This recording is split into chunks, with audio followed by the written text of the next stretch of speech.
Tumben-tumbenan kamu di sini. Baru aja kaummu kejang-kejang di lab aku, maka langsung di-report gitu oleh kaummu. Mau macam mana? Memang Kristen ini kalau lihat live aku, Dis, ya selalu kejang-kejang. Kagak pernah mau waras gitu. Gitu. Oke, Memang pahit yang ku sampaikan gitu. Oke, apa mau kita bahas hari ini, Sup? Oh, aku mau nanya. Nanya tentang yang ada di live-ku. Ya. Apa itu? Boleh, ya. Dis, selama ini kan aku lagi bahas tentang iblis tuh, ya. Iblis, oke. Iya, karena dalam Kristen, iblis itu sangat berjasa gitu. Ya, aku mau nanya, Di. Sebentar. Iya. Satu pernyataan itu nggak boleh kita teruskan kalau belum clear. Kenapa kok bisa kamu katakan iblis sangat berjasa, Sob? Iya, ya makanya aku jelaskan. Ya, silakan. Pertama, ya iblis membisikkan ke dalam hati Yudas agar mengkhianati Yesus sehingga terjadi penyalipan. Jadi penyalipan itu bukan penebusan dosa untuk Kristen, tapi rencana iblis untuk menyesatkan kalian. Tuh, ya. Pertama jasa iblis. Saya setuju dengan itu, Sob. Kalau setuju. Penyaliban itu rencana iblis, saya setuju. Iya. Baik, ya. Kau setuju itu yang kedua nih, ya. Yang kedua, di 1 Korintus 5, nomor 5, di situ orang yang berdosa harus diserahkan kepada iblis. Nah, dalam nama Tuhan Yesus, harus kita serahkan kepada iblis. Iblis ini buat apa? Apakah iblis menghapus dosa? Apakah iblis menebus dosa? Lalu kenapa diserahkan kepada iblis? Apakah iblis ini montirnya orang-orang Kristen gitu? Coba, kenapa ini Kristen mengikuti iblis semuanya? Gitu. Baik, jadi ada statementmu yang merupakan kesimpulan maksa, ada statementmu yang benar. Begini. Oh gitu. Statementmu yang benar itu adalah bahwa penyaliban Yesus itu adalah niatan, kemauan dari si jahat atau iblis. Saya setuju dengan itu. Tetapi kalau kamu katakan bahwa iblis berjasa, itu saya tidak setuju. Saya kasih contoh begini, Sob. Umat Muslim percaya bahwa Muhammad itu syahid, betul nggak? Terus? Mati syahid, betul nggak? Terus? Oke. Menurut Anda yang membunuh Muhammad itu berjasa nggak membuat Muhammad mati syahid? Oh, sejak kapan? Tenang, pelan-pelan ya. Gini, logikamu kan begini. Bentar, aku tanya dulu, ada dalilnya? Bukan, saya ini menggunakan Nggak bakal ketemu deh. Diskusi yang bagus, gini Sob, tenang. Diskusi yang bagus biar kita nggak kekanak-kanakan. Kita kasih contoh supaya orang tuh bisa diskusi dengan baik. Setuju? Setuju? Oh, aku dengar dulu lah. Baik. Kamu mengatakan bahwa iblis merasuki Yudas supaya Yudas memberitahukan di mana tempat persembunyian.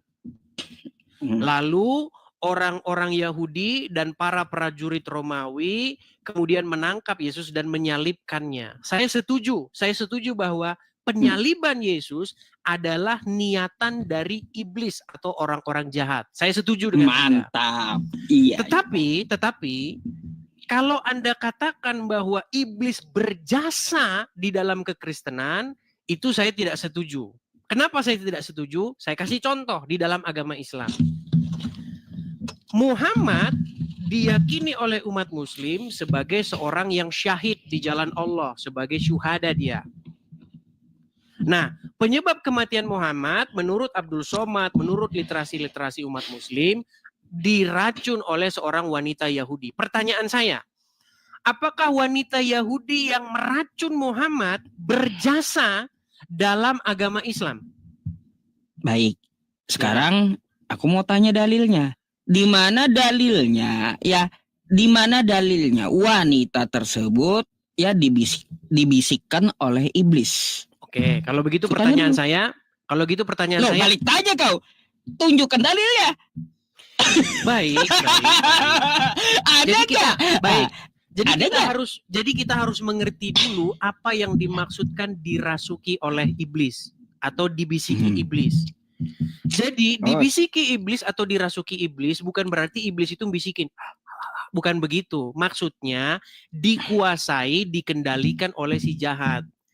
Jadi dalam terminologi kekristenan maupun dalam agama Islam, orang yang melakukan kejahatan adalah orang yang melakukan kemauan si setan itu, betul?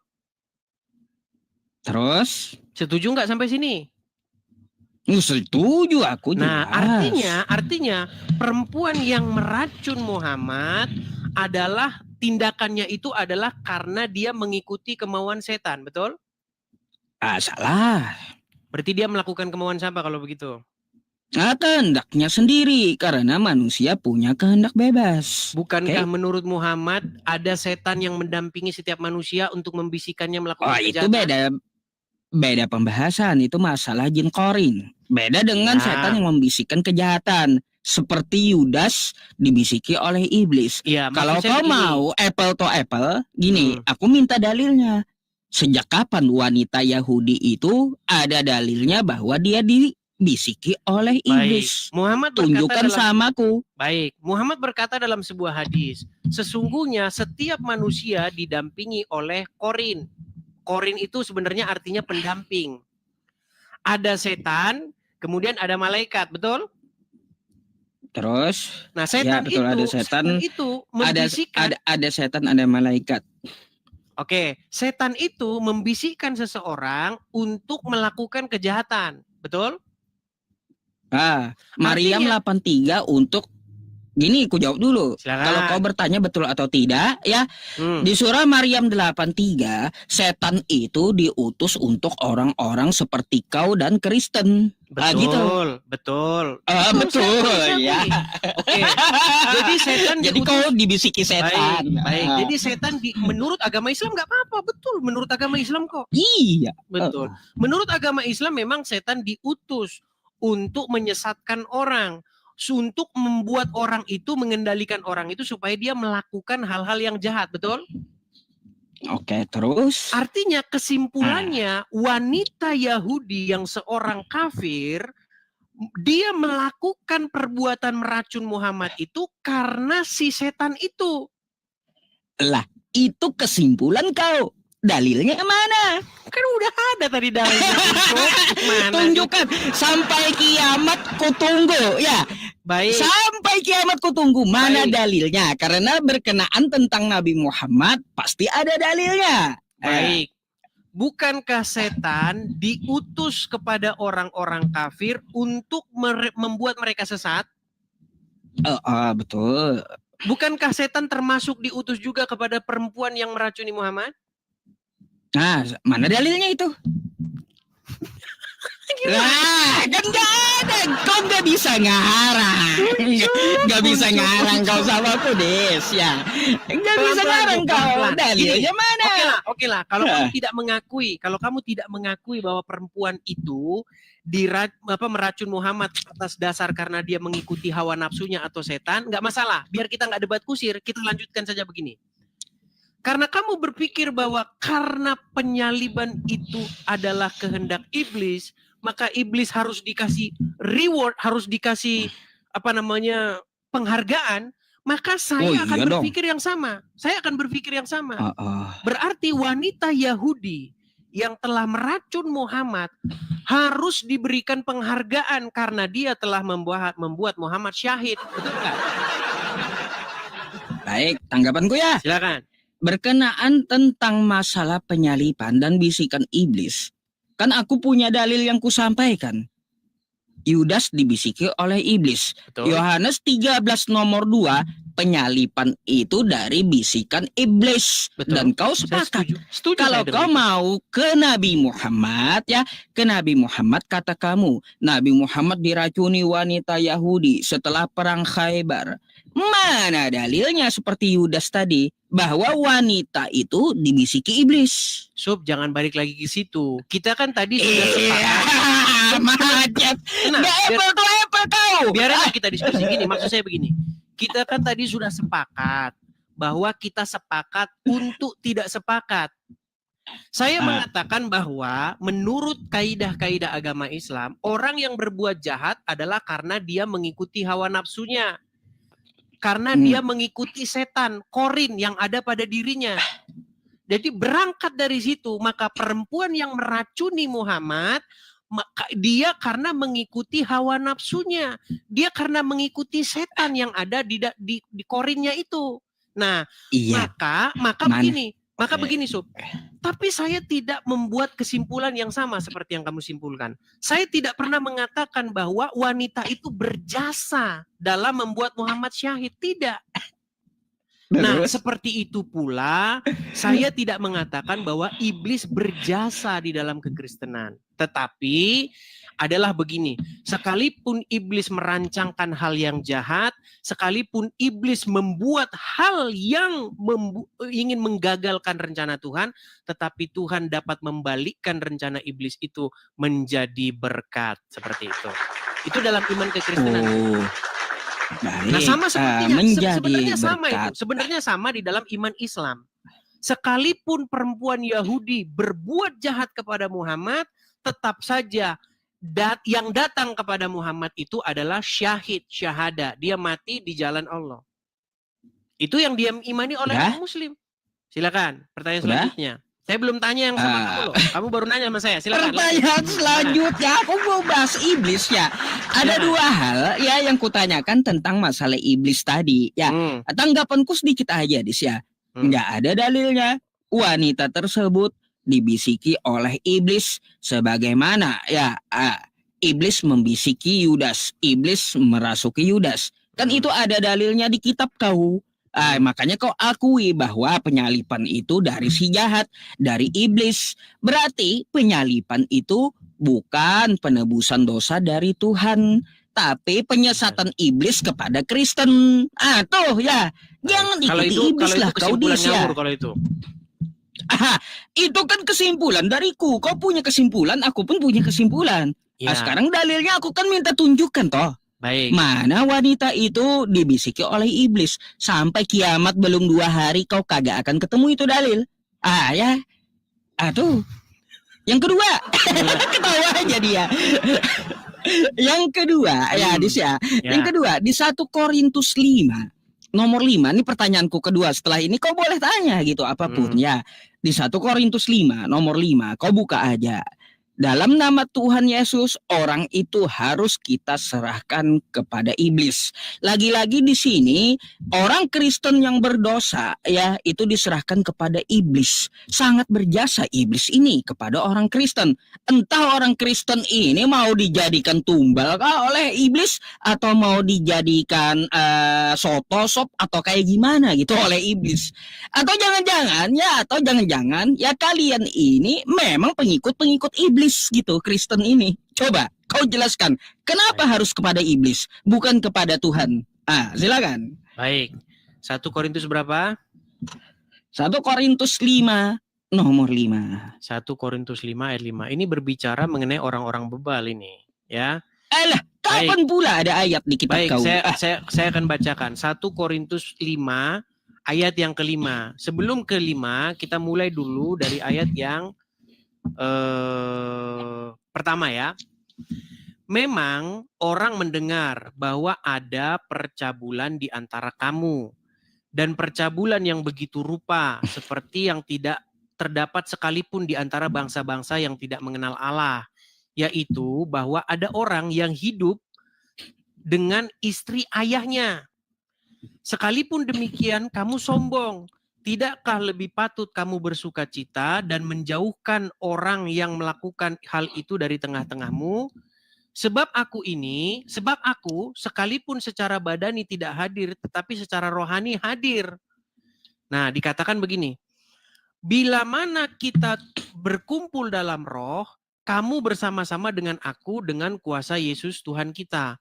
Orang itu harus kita serahkan dalam nama Tuhan Yesus kepada iblis sehingga binasa tubuhnya agar rohnya diselamatkan pada hari Tuhan.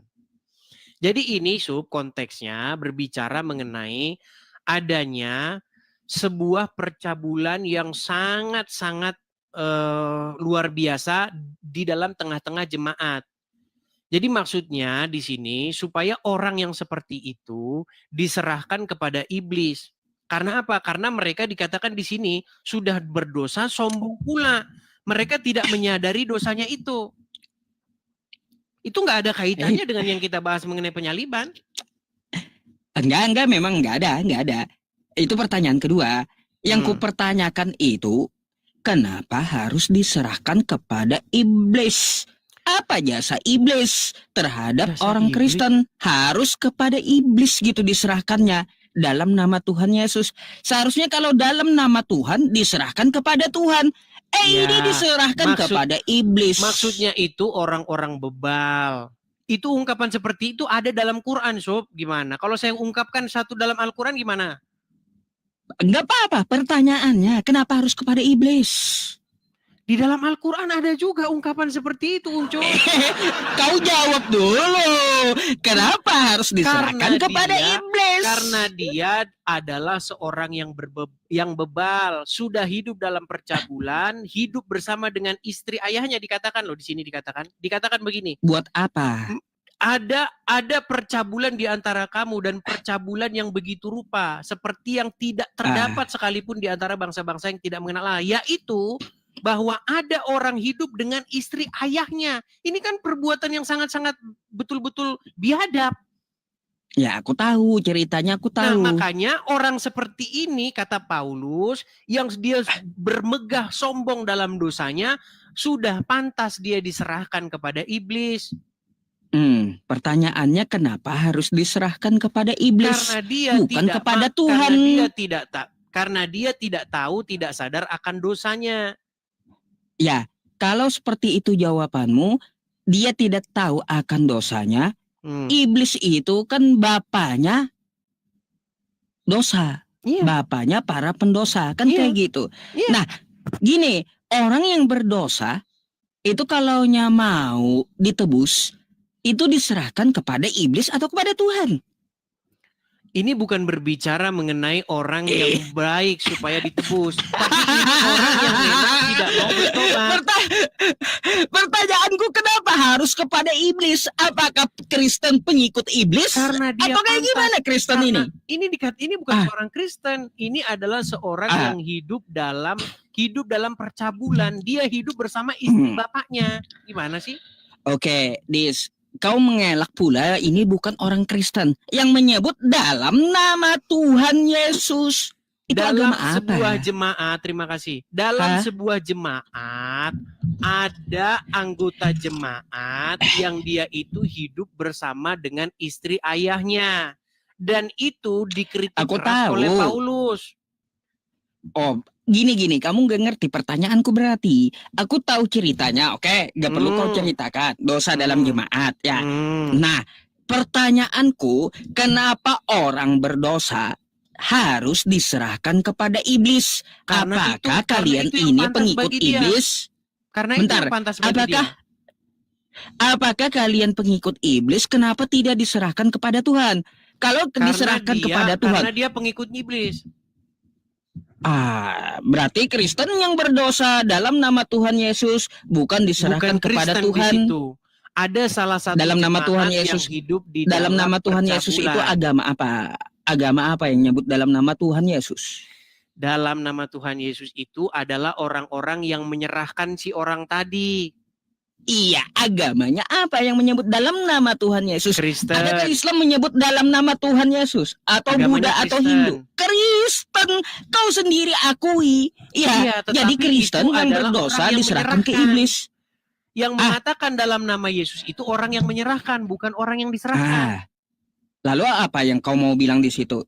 Dalam nama Tuhan Yesus, emangnya Yesus, Tuhan kamu, itu sekongkol dengan iblis gitu? Tidak. Lah terus buat apa ke iblis? Yang sekongkol dengan iblis itu adalah Allah. Lah, kok bantahannya kayak gitu? Itu kitab kau. Kalaunya di Al-Quran kita bahas Quran. Oke, kan kayak gitu. Sekarang kita boleh saya mengajukan pertanyaan yang sama. Kamu mengajukan 2 pertanyaan. Iya. Saya mengajukan mau lari dari pertanyaan.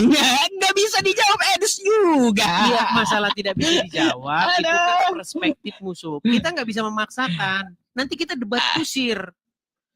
Hindarilah debat-debat kusir yang tidak berujung. Setuju? Ya sudah ya. Kalau kamu seperti itu ya aku pun punya kesimpulan kau tidak bisa menjawab hal tersebut. memang Buat apa diserahkan kepada kita iblis? kesimpulan masing-masing. Biarlah penonton yang menilai. Oke. Iya, Ya itu aja sih kenapa ya. kita debat kusir? Baik, nggak apa-apa. Kesimpulannya ya karena diserahkan kepada iblis, Kristen pengikut iblis. Gitu aja sih. Baik. Silakan kau mau Oke. tanya apa? Baik, saya akan mengajukan pertanyaan yang sama, Sub, dengan pertanyaan kamu kepada saya. Baik, pertama-tama seputar penyaliban. Ini isu ini saya lihat sebenarnya ini asalnya dari Donditan, kemudian ke Zuma, kemudian ke kamu. Masalah penyaliban, kemudian Yesus berjasa. Oke? Nah, memang sangat memprihatinkan ketika ada orang Kristen yang mengatakan bahwa penyaliban itu adalah rencana Bapa di surga. Nah, itu makanya yang saya bilang orang Kristen yang begini. Iya. Sepakat ku tuh. Ya, saya nggak mau gini. Maksud saya begini. Penyaliban itu keinginan daripada si jahat. Apa keinginan Bapa? Keinginan Bapa di surga itu apa? Keinginan Bapa di surga adalah supaya Yesus menghadapi penyaliban itu. Supaya Yesus tidak lari dari penyaliban itu. Seperti Nabi Isa yang lari tunggang langgang dari penyaliban. Malah orang lain yang disalib. Maksud saya begini, Sob.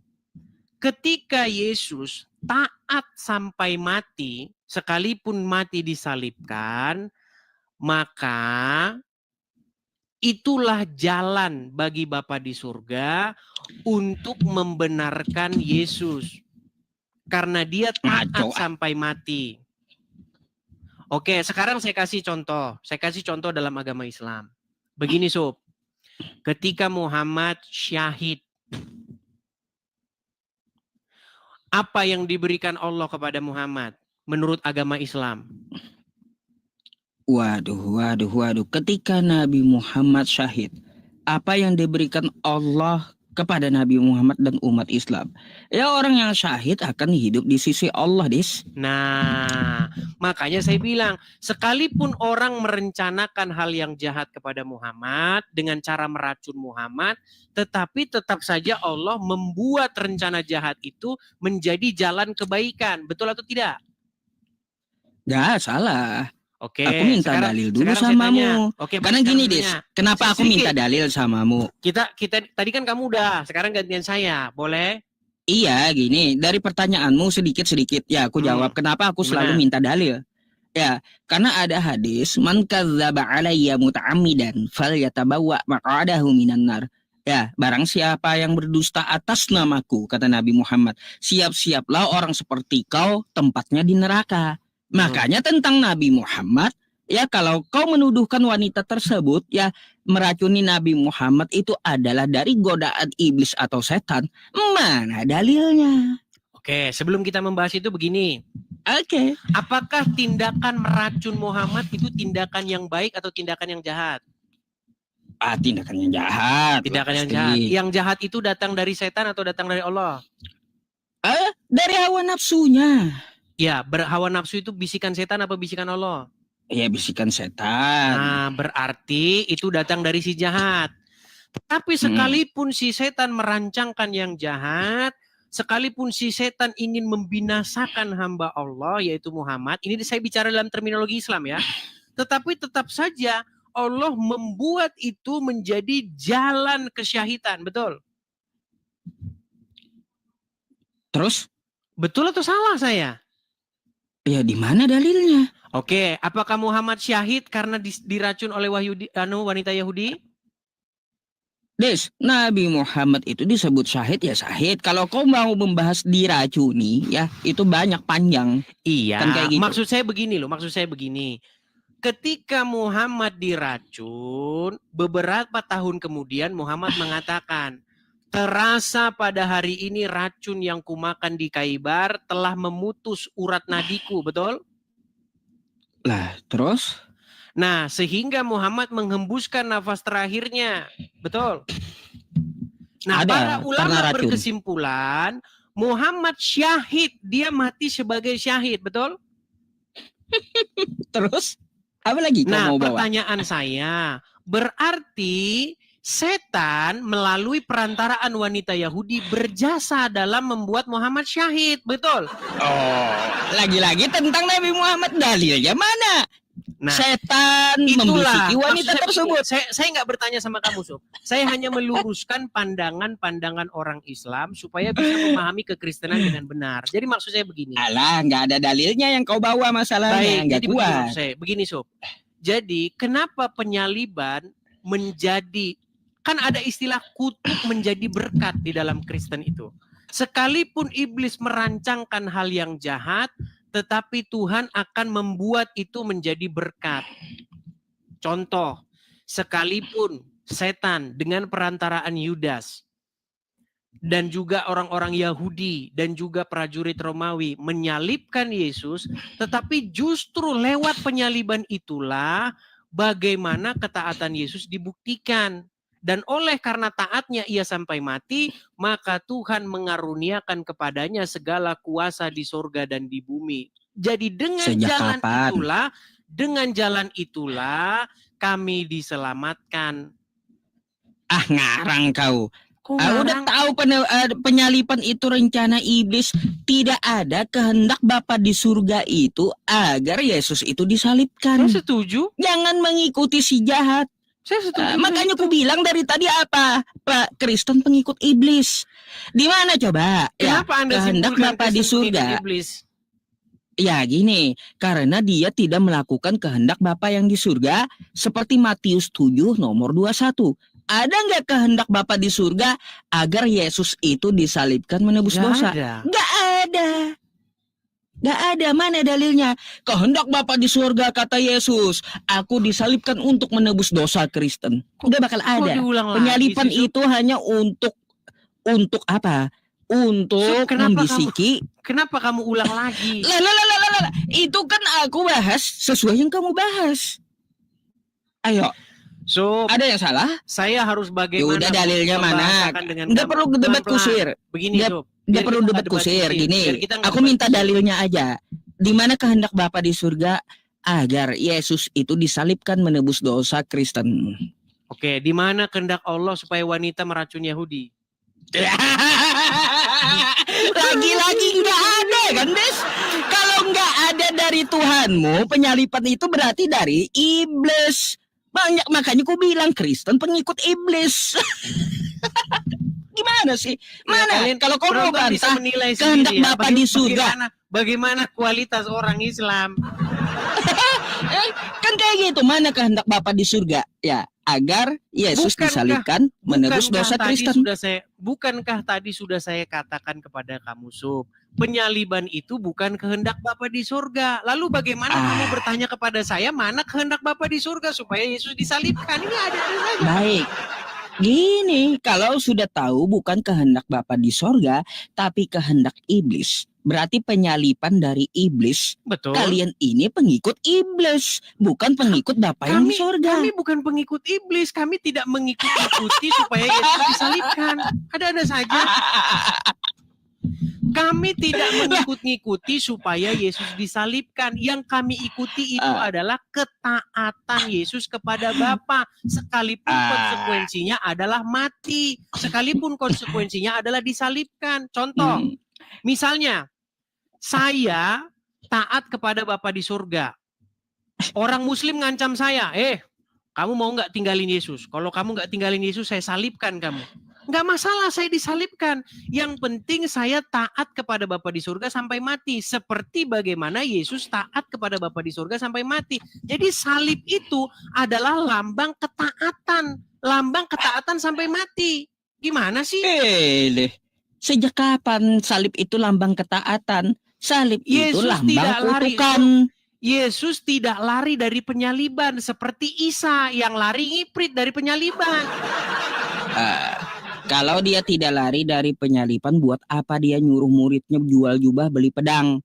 Pedang buat apa? Ngupas bawang. Baik. Mau lawan atau ngupas bawang tuh pedang? Baik. Ketika seorang hamba imam besar menebaskan pedangnya ketika ketika Simon Petrus menebaskan pedangnya lalu terkena seorang hamba itu yang bernama Malkus, buktinya Yesus sembuhkan, buktinya Yesus menyuruh Bukan itu menyarungkan yang pedangnya. Ya, buat apa itu pedang? Buat ngelawan atau buat kupas bawang gitu? Baik, pada intinya Ah. Yesus menyuruh menyarungkan pedang itu. Sarungkanlah pedangmu. Kalau intinya seperti itu, ya Des ya, berarti Yesus itu tidak mau dia ditangkap oleh tentara Romawi. Kata siapa Ya, Yesus mau disalibkan? Hoak kau asumsi. Buktinya ketika orang prajurit Romawi datang, kalau aku yang kalian cari, biarkanlah orang-orang ini pergi. Kan utuh ayatnya itu. Jangan kamu baca separuh-separuh. Ya, nggak ada sih. Ya, masalah itu sampai ke situ aku ya menanyakan. Aku hanya menanyakan tentang masalah iblis dan kau bawa hal yang sama. Pertanyaan kau, ya satu aja jawabanku. Kalau kamu berpendapat seperti itu, Nabi Muhammad diracun oleh wanita Khaybar tersebut adalah dari setan. Mana dalilnya? Wanita Ya, itu kita nggak dibisiki perlu kita setan. ulang-ulang lagi, Sob. Orang-orang Islam pun itu sudah tahu itu dari setan. Kamu pun akan mendapat kritik dari mereka. Nah, sekarang begini. Nggak akan ada. Yang saya maksudkan begini. Kenapa kalian tidak bisa memahami definisi salib dengan benar? Salib itu adalah lambang sebuah penghukuman. Bahkan dikatakan lambang kutukan. Ya, nah, iya. Yesus sekalipun menanggung hal seperti itu, dia tidak lari. Dia tidak melarikan diri dari konsekuensi apa yang dikatakannya. Nah, ketika Yesus taat sampai mati, itu sama seperti contoh begini. Saya dibawa ke sebuah pengadilan oleh orang-orang Muslim. Kamu mau masuk Islam nggak? Kalau kamu nggak mau meninggalkan Yesus, kamu nggak mau masuk Islam, saya salibkan kamu. Nah, ketika saya tidak memilih mengikut Islam, ketika saya lebih memilih taat sampai mati bahkan disalib, di situ saya diuji ketaatan saya itu terbukti benar. Nah, ketika ketaatan saya terbukti benar, maka salib yang merupakan lambang penghukuman, salib yang merupakan lambang hukuman mati, dirubah menjadi berkat. Nah, sama seperti dalam agama Islam, Sob. Di dalam agama Islam itu juga ada. Muhammad yang diracun oleh orang Yahudi, dimatikan oleh orang Yahudi, tetapi justru melalui kematian itu Muhammad mendapatkan kesyahidannya. Betul atau tidak? Kalau tentang Nabi Muhammad sekali lagi. Udah berapa kali aku bilang ya, kalaunya kamu berpendapat seperti itu, mana dalilnya wanita yang meracuni itu dibisiki oleh setan itu atau iblis? Itu sudah selesai yang tadi. Yang saya tanyakan, betulkah Muhammad syahid karena dia mati karena diracun? Bolak-balik kau, dalilnya mana? Tentang Nabi Muhammad itu pasti perlu dalil, Dis. Kau biasa bawa hadis. Sekarang kau nggak berani bawa hadis samaku. Baik, saya gimana? Di mana dalilnya wanita itu dibisiki iblis? Bukan. Kita bukan bahas masalah iblisnya. Kita membahas mengenai benarkah Muhammad syahid karena diracun, betul? Ya, itu betul. Nabi Muhammad itu syahid. Perlu dalilnya. Berarti, bentar, itu ada dua juga pendapatnya. Silakan, gimana? Pendapat pertama, Nabi, ada ulama berpendapat ya racun dari Khaybar efeknya itu ketika beliau wafat, tapi wafatnya beliau bukan karena racun, tapi sebelum Nabi Muhammad itu ya wafat beliau udah sakit lama, jadi wafatnya karena penyakit bukan karena racun. Yang kedua pendapat dari ilmu kedokteran, racun itu paling lama efeknya 1 minggu. Kagak ada racun itu efeknya sampai 4 tahun. Itu menurut ilmu kedokteran. Memang ya aku akui Nabi Muhammad itu ada mengeluh. Sebelum beliau wafat, racun di Khaybar terasa kan kayak gitu. Terasa efeknya sampai beliau mau wafat. Tapi bukan berarti Nabi Muhammad itu ya beliau meninggal karena racun. Tapi memang sudah umurnya, berdasarkan ketetapan Allah, semua manusia pasti akan mati.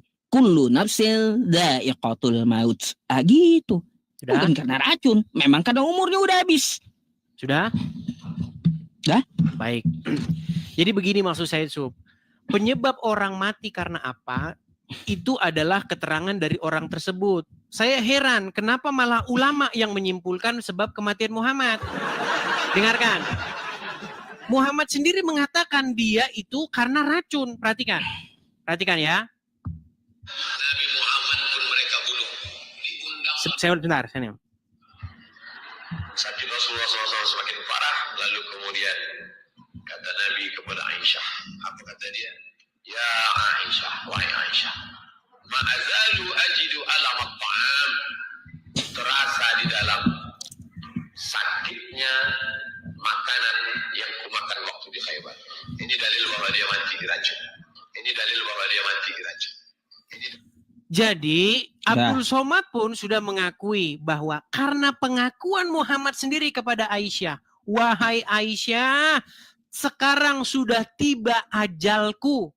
Terasa racun yang kumakan di Khaybar itu telah memutus urat nadiku. Jadi menurut Muhammad dia meninggal karena diracun oleh perempuan Yahudi di Khaybar. Kok malah ulama yang mengatakan karena usia? Berarti Muhammad menurut ulama sedang ngigau. Baik, Des. Jadi apa yang dibawakan oleh Ustadz Abdul Somad tadi yang kau tunjukkan kepadaku itu riwayat Ibnu Mas'ud. Aku pun tahu ya. Ini adalah hadis ya. Meskipun tidak ada hadis dari Ibnu Mas'ud, Nabi Muhammad itu tetap akan wafat. Karena menurut Allah Subhanahu wa taala berfirman dalam Quran, kullu nafsin dha'iqatul maut. Semua pasti mati gitu. Mau diracun atau kagak, semuanya pasti mati. Ya, penyebab kematiannya?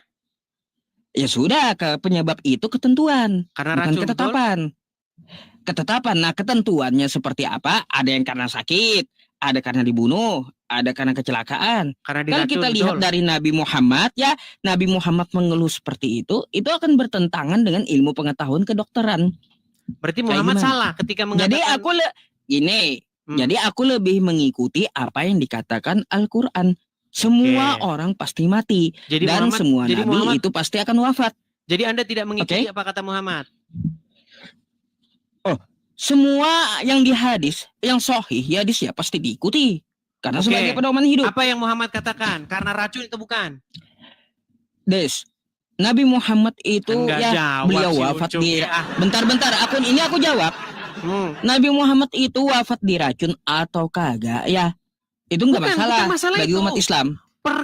Pengakuan Muhammad sendiri dia meninggal karena apa? Lah, adakah Nabi Muhammad aku mati karena diracun? Wahai gitu hadisnya, Aisyah, kawan. Perhatikan sekali lagi.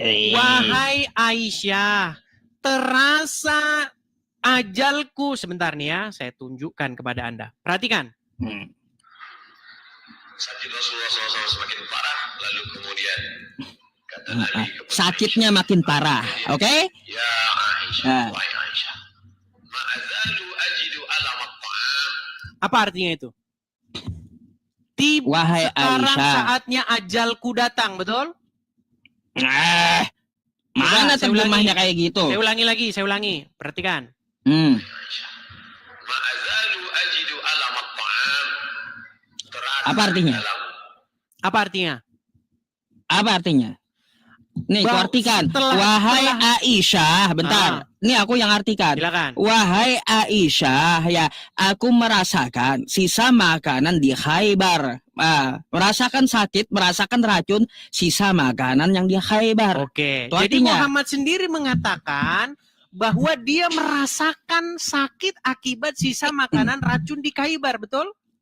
Ada Nabi Muhammad, wahai Aisyah, aku akan mati karena racun di Khaybar. Ada? Berat. Weles kau. Baik. Kau kagak bisa pelintir hadis sama kudes. Saya teruskan. Sakitnya makanan yang kumakan waktu di Khaybar. Ini dalil bahwa dia mati diracun. Seorang Abdul Somad saja mengatakan ini dalilnya bahwa Nabi itu mati diracun. Nah, itu pendapat pertama. Ibnu Mas'ud itu hadisnya. Oke, artinya ada yang setuju bahwa Muhammad mati diracun, setuju?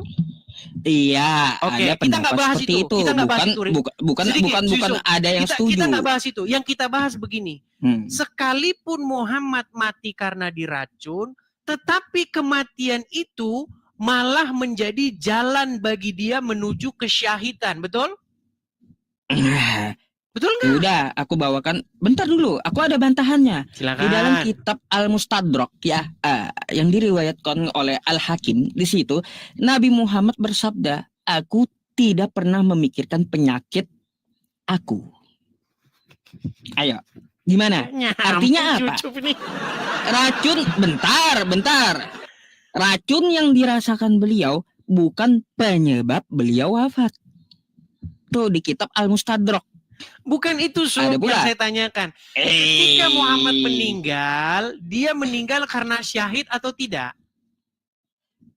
Nabi Muhammad itu syahid, oke. Meninggal karena syahid. Sekalipun orang membunuh dia, tapi itu jalan bagi dia menuju surga, betul? Lah, terus Nabi Muhammad itu memang dijamin surga. Lalu? Nggak nyambung sih si Ucup ini. Enggak, masalahnya kamu mau ke sana kemari pelintir hadis. Bukan. Enggak ada Nabi Muhammad itu. Bentar, yang ku maksud gini. Tidak berpola pikir seperti kalian. Kalian kan mengatakan bagaimana poinnya itu sebenarnya sudah dapat, Sub. Saya cuma mau menyampaikan begini. Saya tidak pernah mengatakan bahwa perempuan Yahudi yang meracuni Muhammad itu berjasa. Saya tidak pernah mengatakan begitu. Sebagaimana kalian mengatakan bahwa iblis yang menginginkan supaya Yesus disalibkan berjasa. Tidak. Iblis tetap kepada penghukumannya, iblis tetap terhadap kejahatannya. Tetapi sekalipun iblis merancangkan hal-hal yang jahat, sekalipun iblis merencanakan untuk menggagalkan rencana Tuhan, tetapi tetap saja itu menjadi jalan bagi Tuhan tetap melaksanakan keinginannya.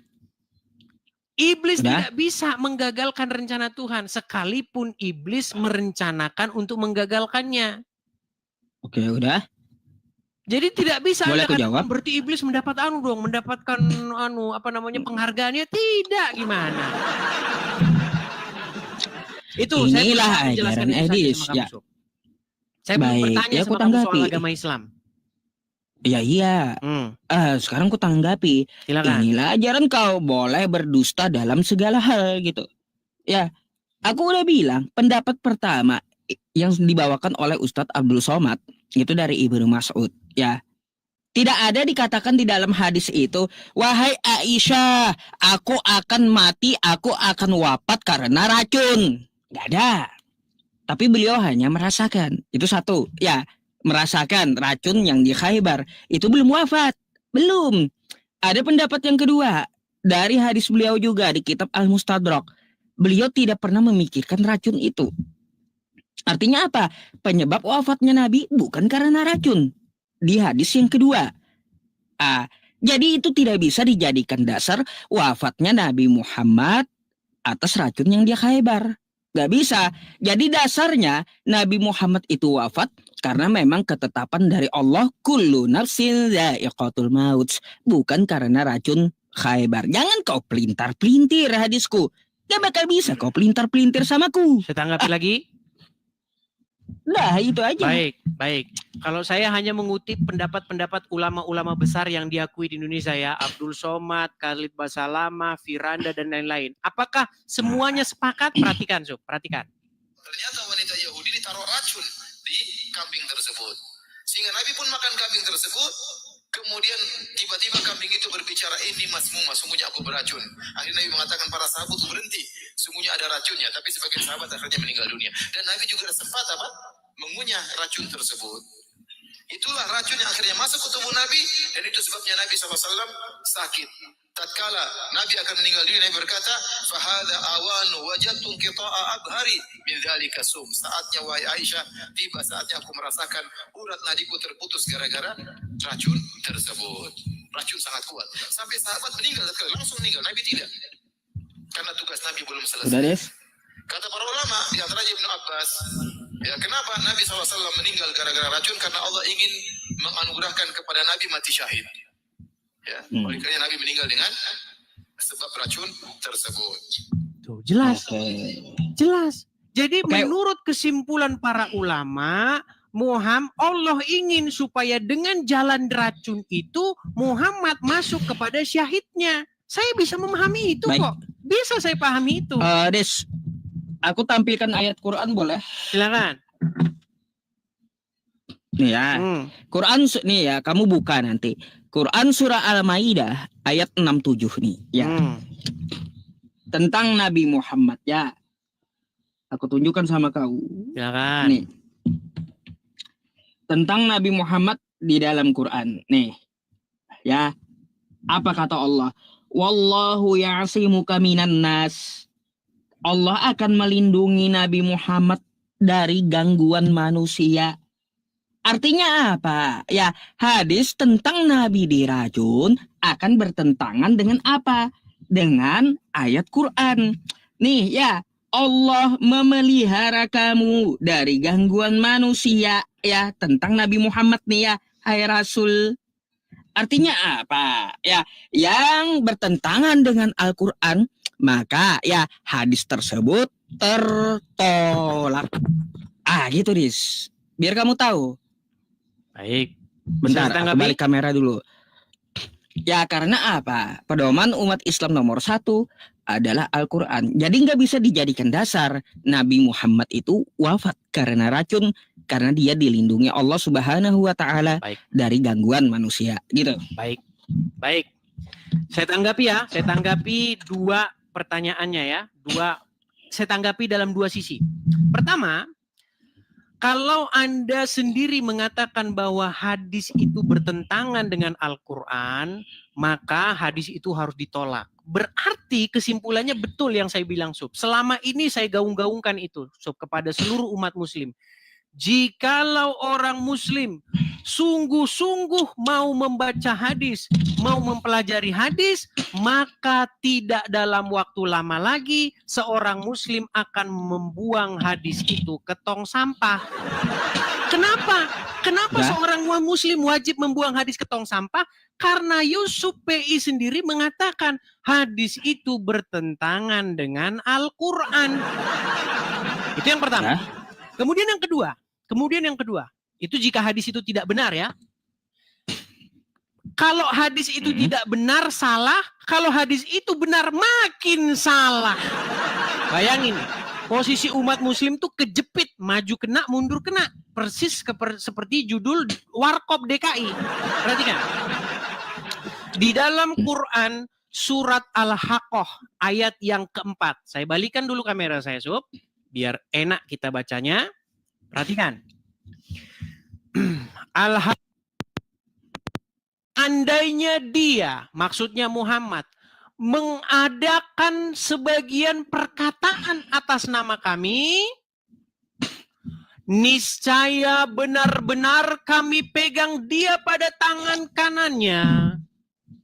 Kemudian benar-benar kami potong tali jantungnya. Nah, ini membuktikan bahwa Muhammad telah mengadang-adakan perkataan atas nama Tuhan. Makanya dia kena karma ini. Saya tunjukkan dalilnya bahwa dia telah mengada-adakan perkataan yang tidak dikatakan oleh Tuhan. Saya tunjukkan dalil-dalilnya.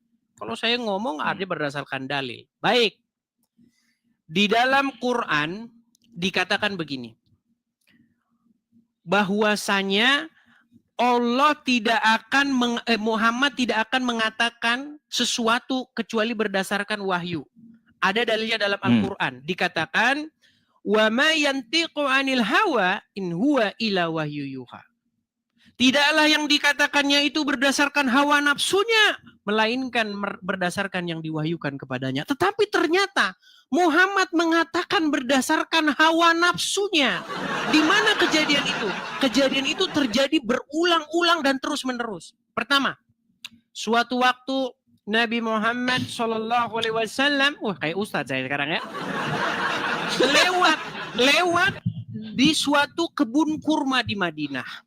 Pada waktu itu Muhammad melihat orang-orang sedang mengawinkan pohon kurma. Maksudnya menyerbuk benang sari dan putik. Dikawinkan benang sari dan putik. Lalu Muhammad melihat hal itu dan berkata, apa yang diperbuat oleh orang-orang ini adalah satu perbuatan yang sia-sia. Seandainya mereka membiarkan kurma itu begitu saja, maka kurma itu akan baik-baik saja. Lalu karena Nabi yang ngomong, karena Rasulullah yang ngomong, kalau ngomong tidak berdasarkan hawa nafsunya, berdasarkan wahyu, maka para petani kurma mengikutinya. Diikuti, ditaati. Singkat cerita, beberapa lama kemudian datanglah lagi Rasulullah ke sana. Dilihat, wahai para petani, ada apa dengan pohon kurma kalian ini? Lalu para petani berkata, wahai Rasulullah, bukankah engkau berkata begini dan begitu? Yang kami lakukan itu perbuatan sia-sia. Lalu Muhammad dalam tanda kutip ngeles dengan kata-kata, itu adalah pendapat pribadi. Nah ini salah satu dasarnya. Karena Muhammad mengatakan sesuatu bukan berdasarkan apa yang diwahyukan, tapi dia mengatakan apa yang berdasarkan hawa nafsunya. Makanya hadis tadi mengenai dia dikatakan sesungguhnya racun yang kumakan di Khaibar telah memotong urat nadiku tepat yang dikatakan oleh Al-Quran telah kena kepada Muhammad. Silakan. Baik. Oke, ya sekali lagi ya aku harus katakan samamu di Syia inilah ajaranmu. Boleh berdusta dalam segala hal. Kutanggapi dulu ya ayat Al-Quran yang kau bawa. Quran surah Al-Haqqah ayat 44.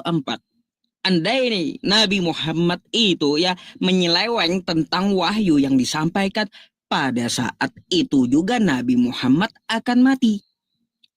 Contoh, ketika dia terima wahyu pertama, dia sampaikan nyeleweng atau tidak? Tidak, ya. Andai dia menyeleweng menyampaikan wahyu yang pertama, pada saat itu juga akan mati. Bukan berarti dia mati karena racun. Itu yang pertama, ya. Jadi saat di dalam gua itu, andai dia menyampaikan wahyu yang bertentangan dari yang dia terima, pada saat di dalam gua, dia akan mati. Bukan karena racun. Itu maksud Al-Haqqah 44. Pada saat itu juga. Yang kedua lalu kau bawa ya tentang masalah hadis tadi. Lagi-lagi yang kau sampaikan tentang hadis kurma, kamu kagak paham hadis rupanya. Hadis itu bukan perkataan Tuhan. Bukan. Hadis itu adalah perkataan perbuatan dari Nabi Muhammad dan persetujuan. Gak ada dikatakan orang bertanya kepada Nabi Muhammad, firman Tuhan datang. Jadi kurma itu harus dikawinkan. Gak ada kayak gitu firman Tuhan. Itu memang pendapat dari Nabi Muhammad. Siapa suruh juga Des? Ya, Nabi Muhammad itu bukan tukang kebun. Beliau Nabi, utusan Tuhan. Ya, bukan tukang kebun. Lalu tiba-tiba orang yang berkebun nanya kepada yang tukang kebun. Ya jelas salah lah pendapatnya. Kalau sakit gigi, nanya obatnya kepada tukang bakso. Nyambung kagak? Jadi kalaunya tukang bakso, ya bilang obatnya itu A atau B. Lalu obatnya salah. Yang memberikan obat atau yang menanya kepada tukang bakso yang salah. Jelaslah yang nanya kepada tukang bakso. Sakit gigi nanya ke tukang bakso. Kalau sakit gigi itu nanya ke dokter gigi, bukan ke tukang bakso. Begitu pula orang yang berkebun nanya kepada Rasulullah, utusan Tuhan yang bukan seorang pekebun. Lalu kalau beliau berpendapat salah, yang salah siapa? Nabinya atau tukang kebunnya? Siapa suruh nanya kepada bukan tukang kebun? Itu mikir gitu. Ya, dah itu aja jawabanku. Gampang kali ku jawab. Itu anak SD juga bisa jawab. Saya jawab? Gitu. Saya jawab? Baik, saya jawab ya. Ini memang nih. Baik. Ayo, mana? Ayo, coba. Inilah yang saya bilang teman-teman. Maka memang sesungguhnya umat muslim itu sudah diprank oleh Nabi Muhammad. Kenapa saya katakan diprank? Begini. Jelas-jelas Muhammad itu bukan seorang tukang kebun. Dia tidak Iya. ngerti masalah perkebunan. Lalu kenapa dia membuka mulutnya untuk mengatakan sesuatu yang tidak dia ketahui? Makanya saya katakan Muhammad didapati berkali-kali melanggar Al-Quran.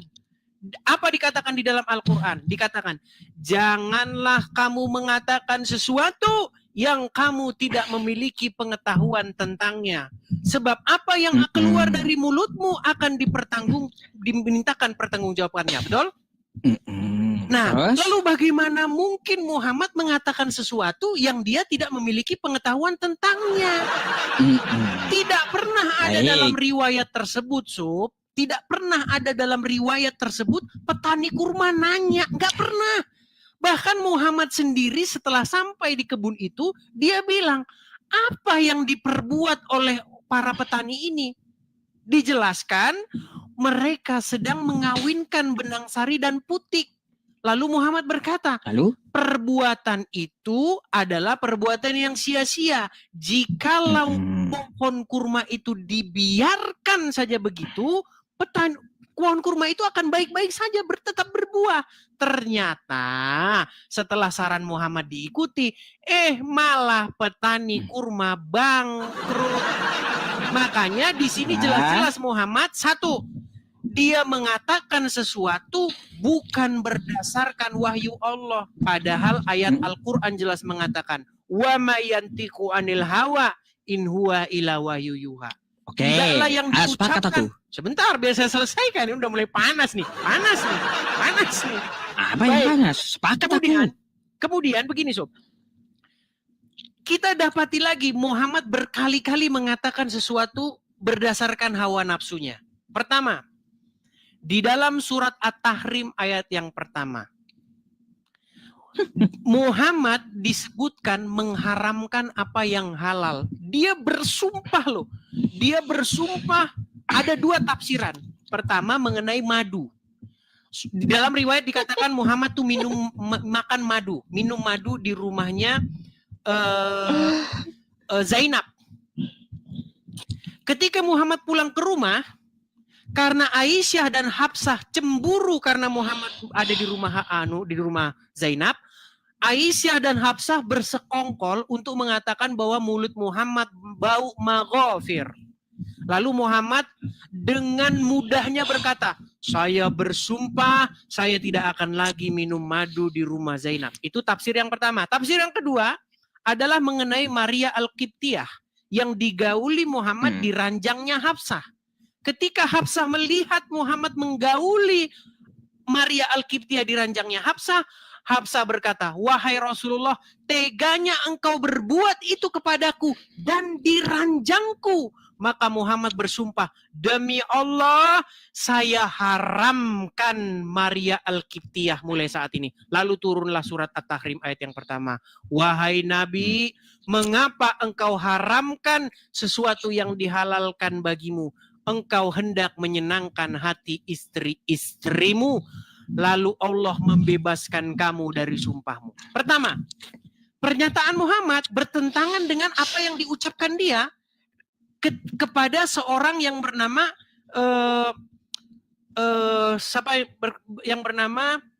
ketika seseorang itu menulis segala sesuatu yang ditulis oleh Muhammad. Ada seseorang yang selalu menulis ucapan Muhammad, ditulis.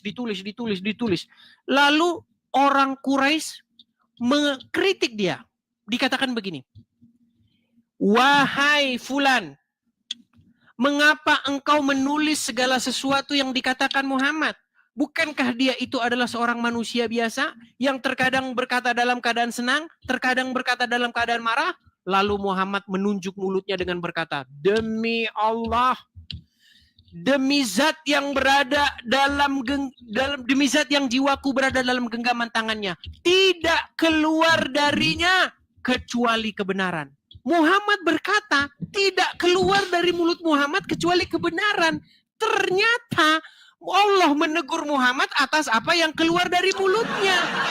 Petani kurma gagal panen akibat apa yang keluar dari mulutnya. Nah, inilah dasarnya tadi bahwa Muhammad memang wajar dia meninggal karena diracun, karena dia mengada-ngadakan yang tidak diwahyukan oleh Tuhan.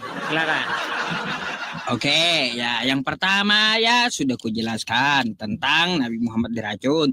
Al-Haqqah itu ketika Nabi Muhammad menyampaikan firman Tuhan tapi beda dengan yang diterima.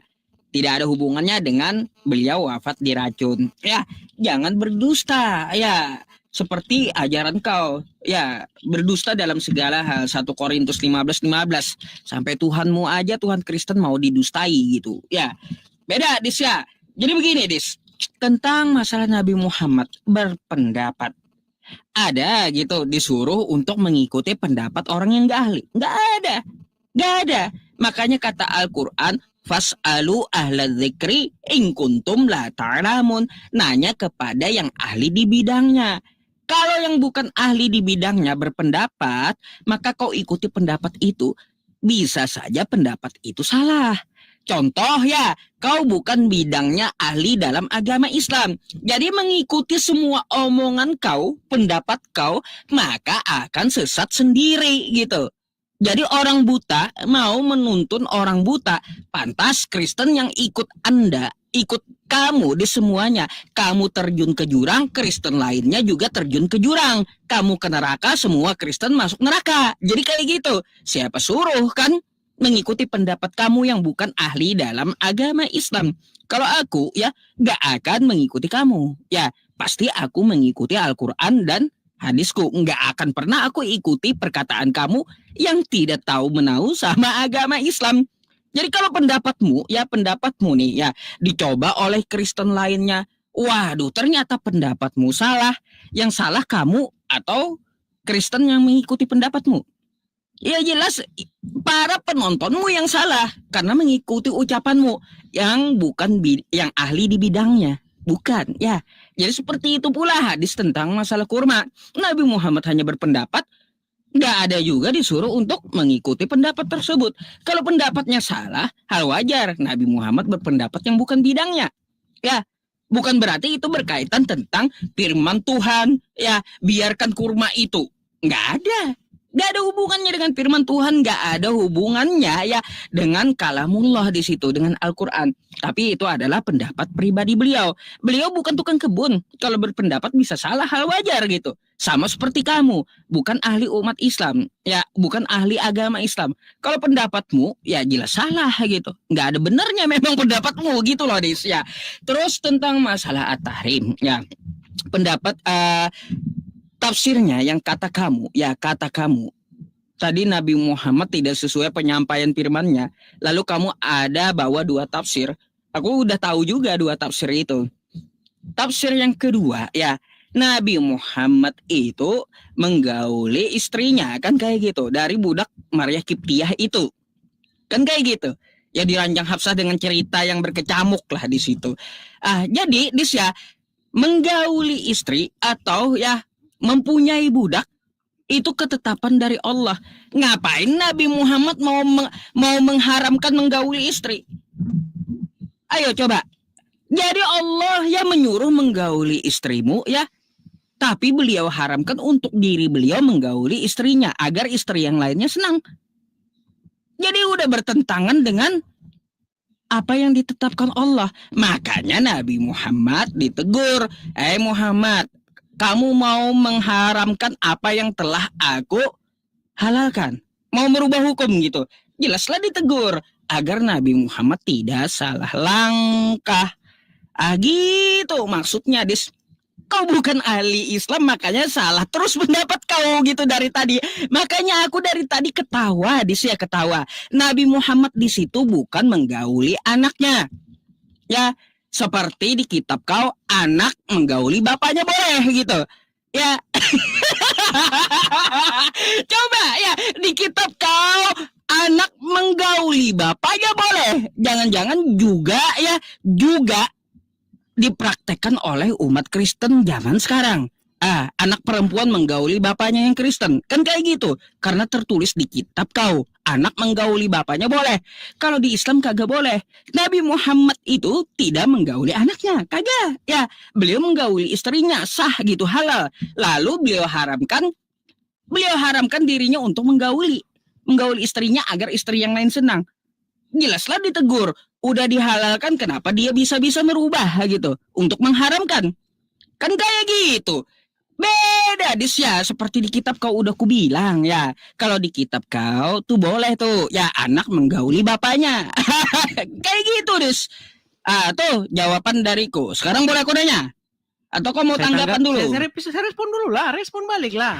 Iya udah. Baik. Aku mau nanya di sini. Saya respon ya, saya respon. Baik.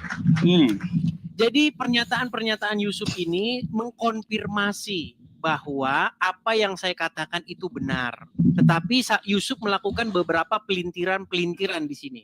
Makanya orang-orang yang tidak puas, saya tahu banyak gelombang muslim yang nggak puas nih. Wah, jawaban Ustadz kita Yusuf kayak begini. Nggak memuaskan ini, nggak memuaskan. Makanya muslim-muslim, kalau kalian tidak puas dengan Yusuf, jangan lupa follow akun ini biar kalian nanti bisa besok naik ke sini menggantikan Ucup. Tenang, Sob, tenang. Ini waktu saya bicara. 33.000 kok mau pansos pasti. Nah, tenang. Umat muslim yang tidak puas dengan jawaban Yusuf, umat muslim yang tahu Yusuf di sini kalang kabut, jangan lupa follow akun Edis TV yang asli biar kalian dari tadi ku ketawa. Ya, sebentar. Nggak ada kalang kabut. Saya tanggapi. Dari tadi aku ketawa dengan kamu. Panik, tenang. Kita diskusi yang baik. Kita ajarin orang-orang supaya diskusi dengan baik, debat dengan baik, tanpa hujat, tanpa maki. Baik.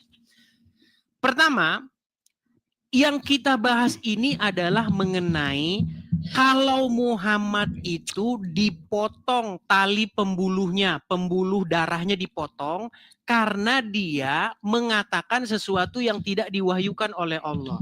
Kan jelas di dalam surat Al-Haqqah, jika dia, maksudnya Muhammad, mengada-adakan suatu perkataan yang tidak kami wahyukan kepadanya, maka akan kami potong tali urat ininya. Saya balikan kamera saya, biar saya bacakan. Dengarkan ya Sob ya. Ini biar kita nggak lari dari sini, dari tema ini. Perhatikan. Lihat ya.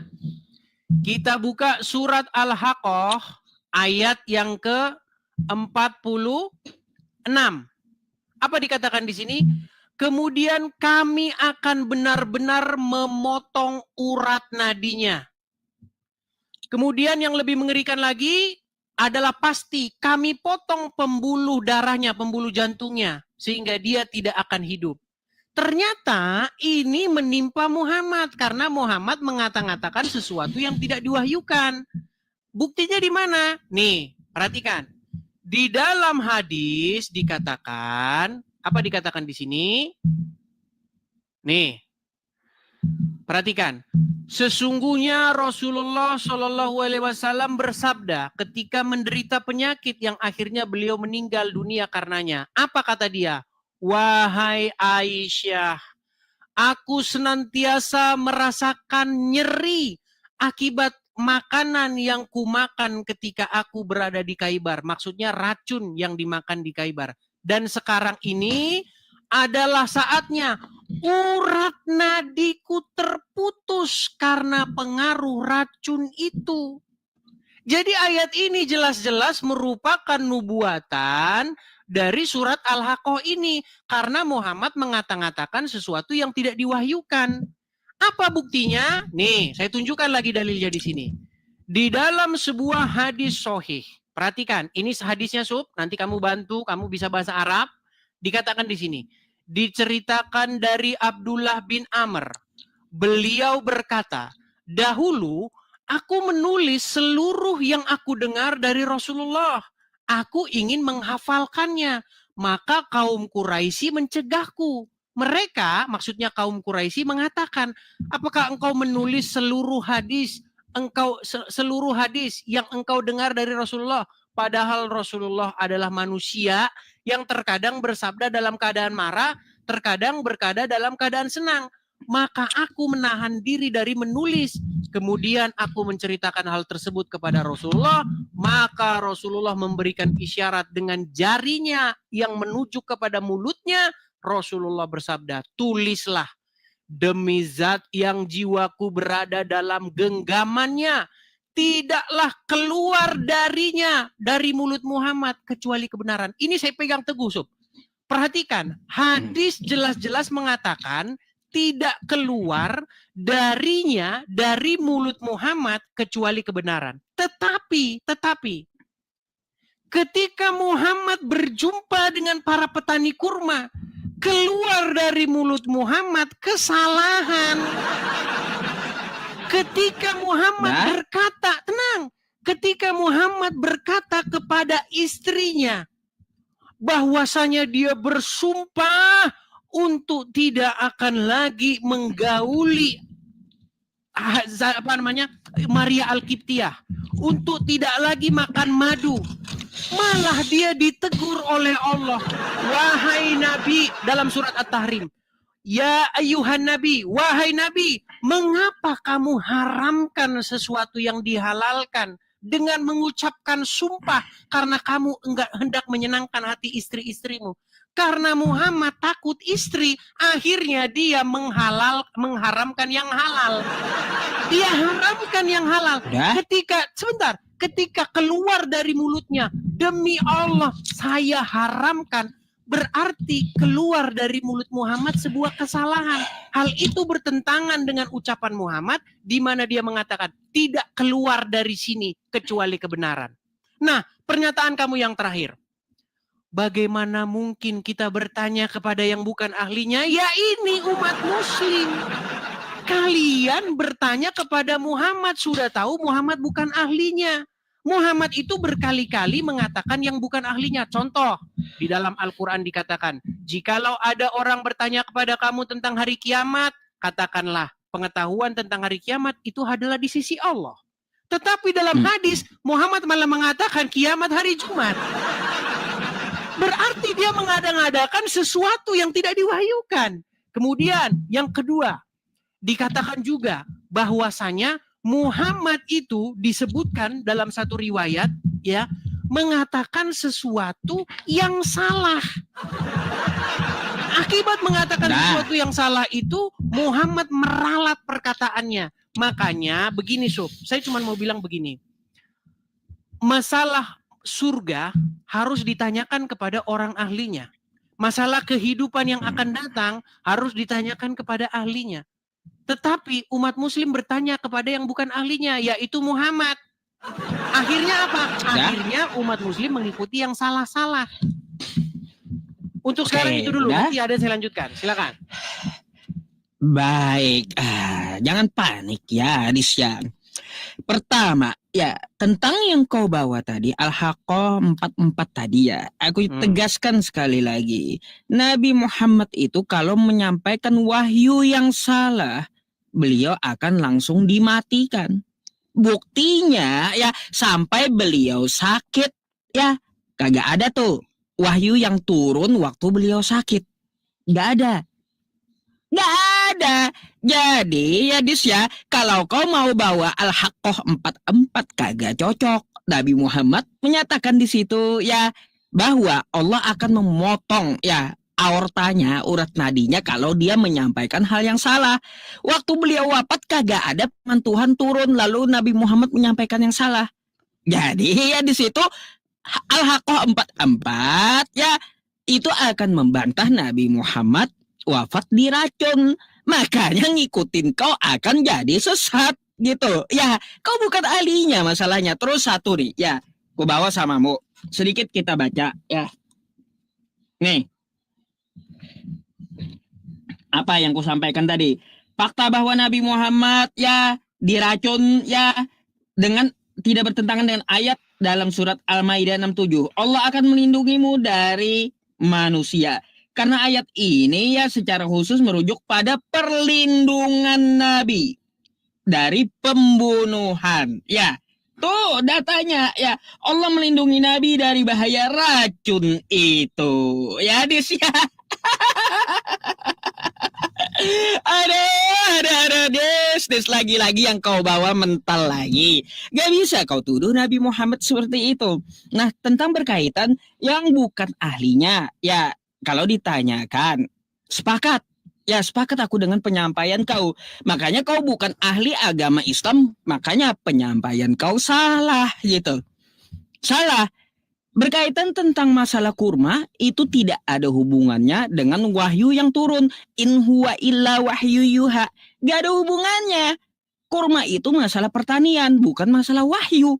Kau kagak nyambungnya di situ ya.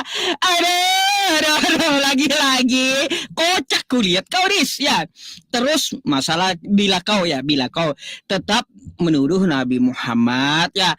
Beliau waktu di Khaybar diracuni, tapi waktu diracuni di Khaybar oleh wanita Yahudi itu, apakah Nabi Muhammad wafat saat diracuni? Jawabannya tidak. Ya, coba kau buka kitab kau. Ya, di Markus 16, 17 sampai 18. Ya, Markus 16, 17 sampai 18. Ya, di situ tanda orang beriman ya. Kalau dia diracuni kagak mati. Terbukti Nabi Muhammad itu orang beriman.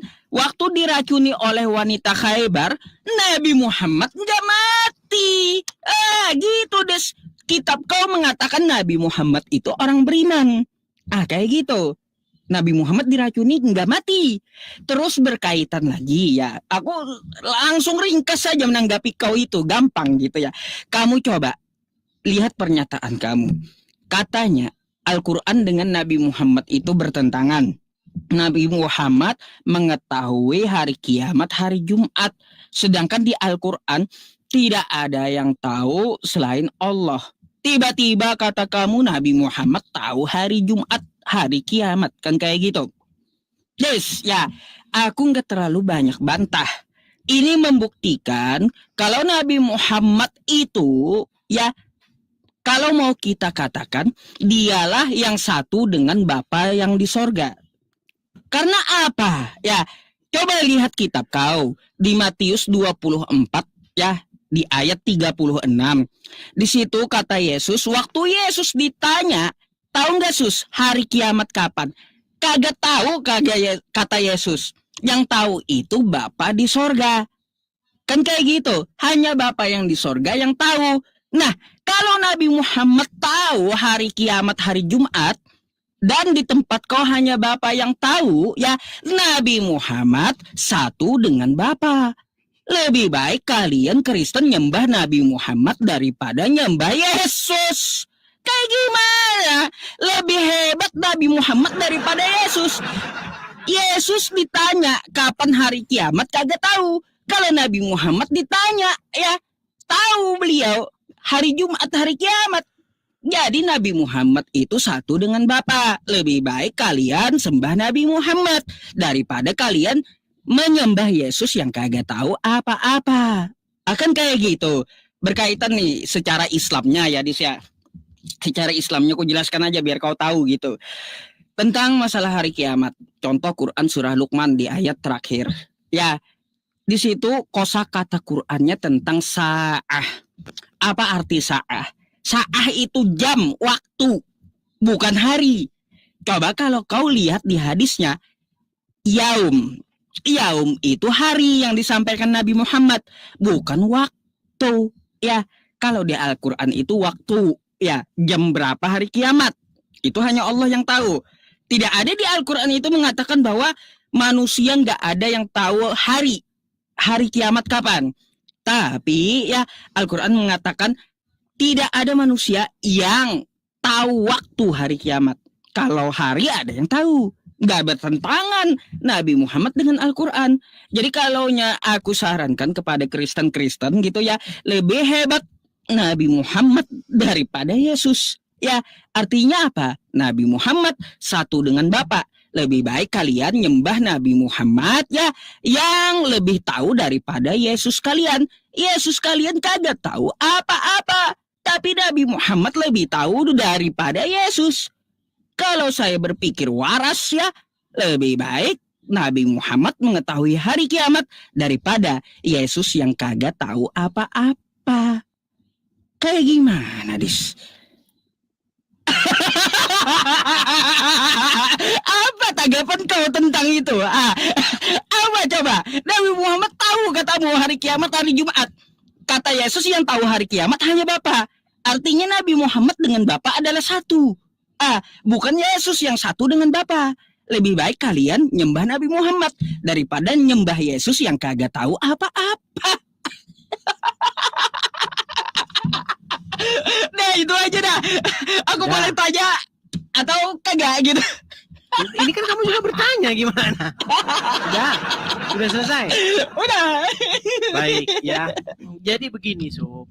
Sebenarnya kamu ini mengada-ngadakan juga sama seperti Muhammad. Di situ kan sudah jelas. Jika dia mengada-adakan sesuatu yang tidak diwahyukan, maka akan kami potong. Akan. Bukan pada saat itu juga. Kenapa kamu mengatakan pada saat itu juga? Jelas-jelas bunyi ayatnya itu. Kalau berarti kan masih seandai-andainya. Dia mengatakan sesuatu yang tidak diwahyukan oleh Allah, maka akan kami potong urat atau pembuluh darahnya. Nah ternyata Muhammad bukan sekali dua kali, berkali-kali. Dia mengatakan sesuatu yang tidak diwahyukan. Contoh, ketika dia bertemu dengan para petani kurma.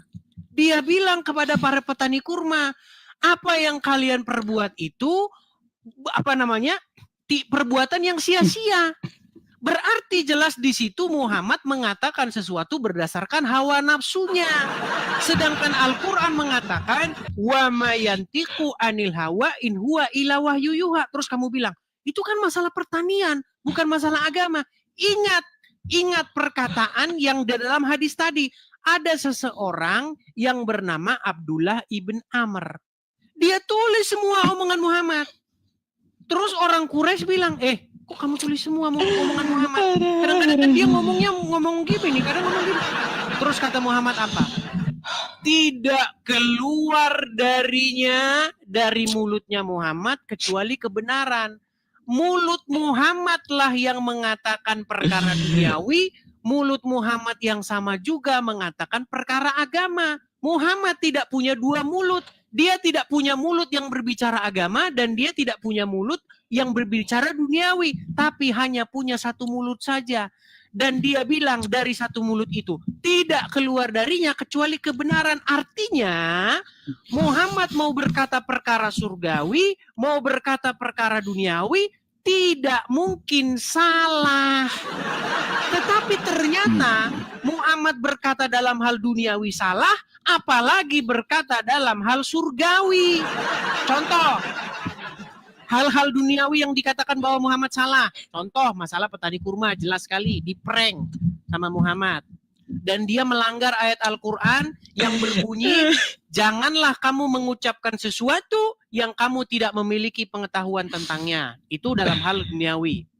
Kemudian dalam hal-hal surgawi atau dalam hal-hal yang kosmik, dia mengatakan beberapa kali kesalahan. Saya tunjukkan. Perhatikan. Sebentar, saya tunjukkan dalilnya kepada Anda. Saya balik dulu kamera saya. Perhatikan. Lihat Sob ya. Apa dikatakan di sini Sob? Lihat. Di dalam surat Al-Ahzab ayat yang ke-63. Apa dikatakan? Iya, ke situ lagi. Orang-orang bertanya kepada kamu, wahai Muhammad, tentang hari kiamat. Katakanlah, pengetahuan tentang hal itu hanya di sisi Allah. Disuruh apa, Sob? Kalau orang bertanya tentang hari kiamat, apa disuruh Muhammad menjawab? Pengetahuan tentang hal itu hanya di sisi Allah. Inilah yang disuruh Allah supaya Muhammad menjawab. Tetapi malah di dalam hadis Muhammad ngomong kiamat terjadi hari Jumat. Artinya apa? Artinya Muhammad melanggar firman Allah. Atau sebenarnya ayat ini harusnya masuk hadis, bukan masuk Quran. Nah, itu yang pertama. Kemudian yang kedua, nih, karena bukan hanya satu. Ada banyak hal Muhammad mengatakan perkara-perkara surgawi yang dia salah. Perhatikan. Kau keluarkan semuanya sama aku. Baik. Aku mau Jangan tahu banyak-banyak, contohnya saja. Jangan banyak-banyak. Baik. Apalagi Sekarang coba. begini, kamu mengatakan tadi bahwasanya Muhammad, makasih Pak Agus Ibrahim. Muhammad berkata bahwa tidak ada yang keluar dari mulut Muhammad kecuali kebenaran. Muhammad berkata begini, sesungguhnya tidak ada satu amalan yang sanggup memasukkan orang ke dalam surga. Tahu nggak pernyataan Muhammad tentang itu? Apanya? Coba dulu kamu selesaikan, nanti ku potong, kamu protes pula. Baik. Muhammad pernah ditanya, wahai Rasulullah, apakah engkau sudah dijamin masuk surga? Bahkan dia mengatakan, tidak ada satu amalan yang menjamin seseorang masuk surga. Bahkan anaknya sendiri Fatimah, wahai Fatimah, ketahuilah bahwa aku tidak berkuasa melepaskanmu dari siksa api neraka.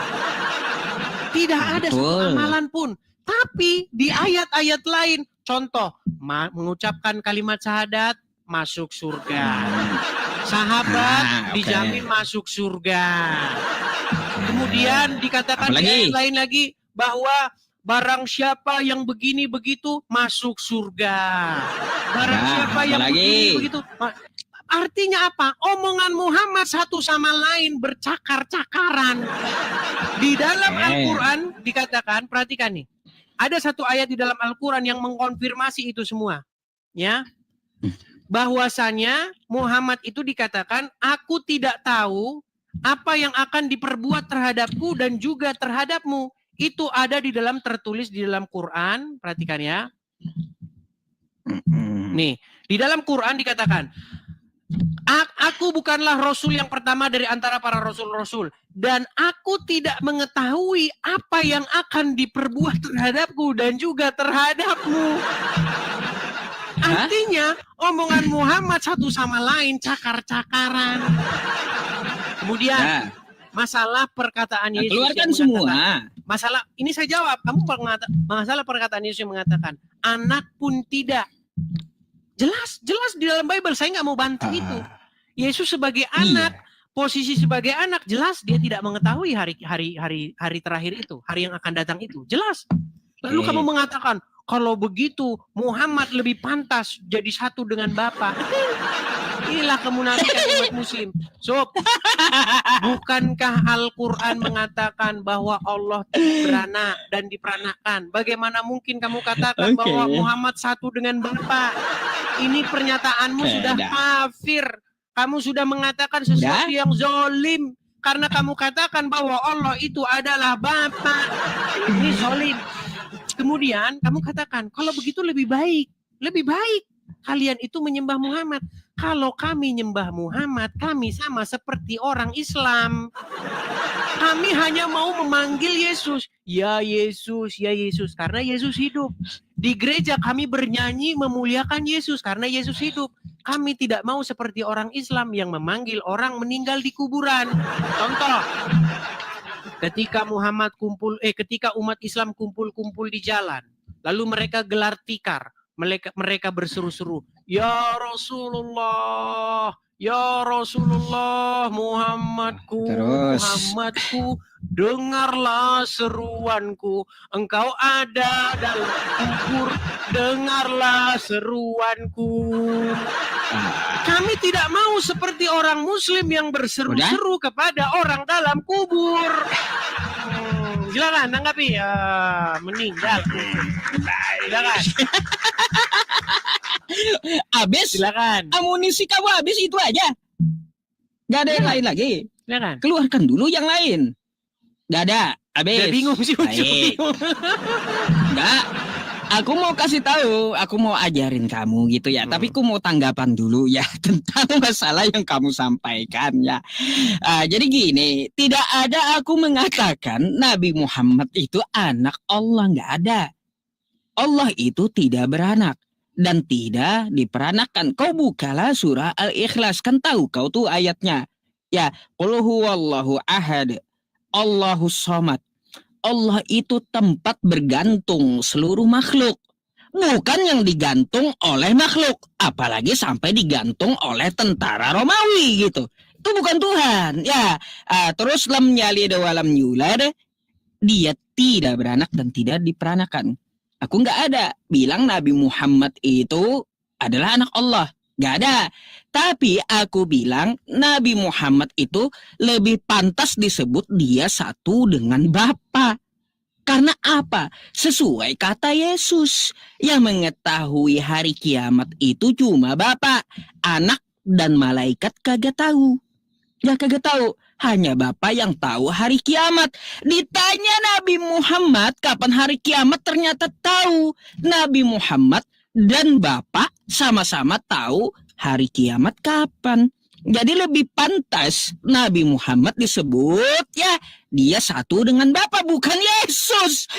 Bukan Yesus Desya. Bukan Yesus, Nabi Muhammad yang satu dengan Bapa. Lebih baik kalian menyembah Nabi Muhammad yang lebih tahu daripada Yesus. Yesus kagak tahu apa-apa. Ngapain kalian menyembah orang yang kagak tahu apa-apa dan kagak bisa berbuat apa-apa? Terus yang digantung oleh tentara Romawi. Allah itu tempat bergantung seluruh makhluk. Bukan yang digantung oleh makhluk. Seperti Yesusmu yang digantung tentara Romawi. Bukan Tuhan pasti. Nah gitu. Itu yang kusampaikan sama kamu. Ya, terkait kamu membawa Al-Haqqah tadi. Ya Disya. Al-Haqqah yang kamu bawa ayat 44. Kau kagak paham rupanya. Coba kau baca Arabnya. Summala qota'na. Ya, artinya ketika Nabi Muhammad menyampaikan wahyu itu mengada-ada, pada saat itu juga la qota'na, kami akan memotong. Nabi Muhammad ya terima Al-Quran 23 tahun. Kurang sedikit, kurang 6 bulan gitu. Selama 23 tahun, Nabi Muhammad kagak dipotong nadinya. Kagak dipotong urat jantungnya. Artinya apa? Selama menyampaikan Al-Quran, Nabi Muhammad itu tidak ada berdusta. Tidak ada nyeleweng. Kagak ada hubungannya ya dengan Nabi Muhammad wafat karena racun wanita Khaybar. Kagak nyambung kau. Andai dia berdusta ya paling di tahun 1 atau di tahun 2 Nabi Muhammad itu udah dimatikan kalau dia berdusta. Ya, aduh, coba kau lihat Arabnya. Jangan takjil aja yang kau pikirin kalau tiap Ramadan. Nyamar pula kau nanti. Terus ya gini. Aku mau tanggapi juga ya tentang masalah yang kau katakan tadi. Ini rupanya kamu nggak ngerti bahasa Arab rupanya gitu. Nih Des, aku bukakan ya perkataan yang berbeda ya. Nih, kamu perlu tahu nih tentang masalah hadis dan Al-Quran. Ini ayat Al-Quran yang kau bawa ya. Nih, aku bukakan data. Nanti dikira kagak berdata pula ya. Des ya, di sini dikatakan ya dengan kosakata nih, kau lihat ya. As-sa'ah, waktu atau jam. Ini kata Quran. Hari kiamat itu tidak ada yang tahu waktunya atau jamnya. Bukan tidak tahu harinya. Ini kosakatanya as-sa'ah ya. Lalu hadis yang kau bawa itu ya Dis ya. Ini hadis yang kau bawa. Hadis yang kau bawa bahasanya yauma. Bukan as-sa'ah. Pasti kau kagak bisa baca kan gitu ya. Ya itu derita lo kan kayak gitu. Karena kau bukan ahli Islam gitu. Jadi kata al-yaum, ya yauma dengan as-sa'ah itu beda Dis. Bedakan. Makanya kata Yesus seperti apa di kitab kau. Nih. Matius 24:36 ya. Tentang hari kiamat ya, tentang hari ya. Tentang hari, ingat nih hari. Dan saat itu tidak seorang pun yang tahu. Malaikat tidak tahu ya, anak pun tidak tahu. Bapa yang tahu. Kata Yesus. Artinya apa? Nabi Muhammad tahu hari. Ya, hari. Jadi Nabi Muhammad dengan Bapa dia adalah satu. Lebih pantas kalian menyembah Nabi Muhammad yang tahu hari kiamat seperti yang di kitab kau. Ya, lebih baik kau nyembah Nabi Muhammad karena Nabi Muhammad lebih tahu daripada Yesus. Yesus kagak tahu hari kiamat. Tapi Nabi Muhammad tahu hari kiamat. Udah kalian nyembah Nabi Muhammad aja. Kan Nabi Muhammad dengan Yesus itu sama-sama manusia. Gitu Des. Kalau nyembah manusia juga lebih baik kalian nyembah Nabi Muhammad. Karena Nabi Muhammad lebih hebat daripada Yesus. Kenapa handset kau rusak gitu ketika dengar penjelasanku?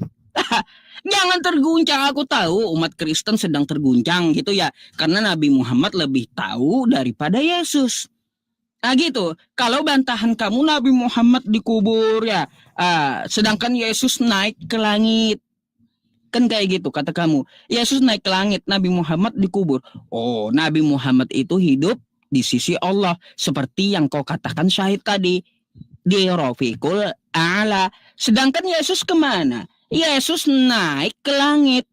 Yang buka pintu surga pertama kali adalah Nabi Muhammad. Kuncinya sama Nabi Muhammad. Kalau kau mengatakan Yesus naik ke langit, naik ke surga, berarti Yesus sedang melayang-layang di langit, di emperan surga, bukan masuk ke dalam surga. Nunggu Nabi Muhammad dulu bangkit, ya baru Yesus bisa masuk surga. Kan kayak gitu. Lagi pula Desya, lebih hebat Nabi Muhammad. Nabi Muhammad ada menjamin umat Islam. Semua umat Islam akan masuk surga.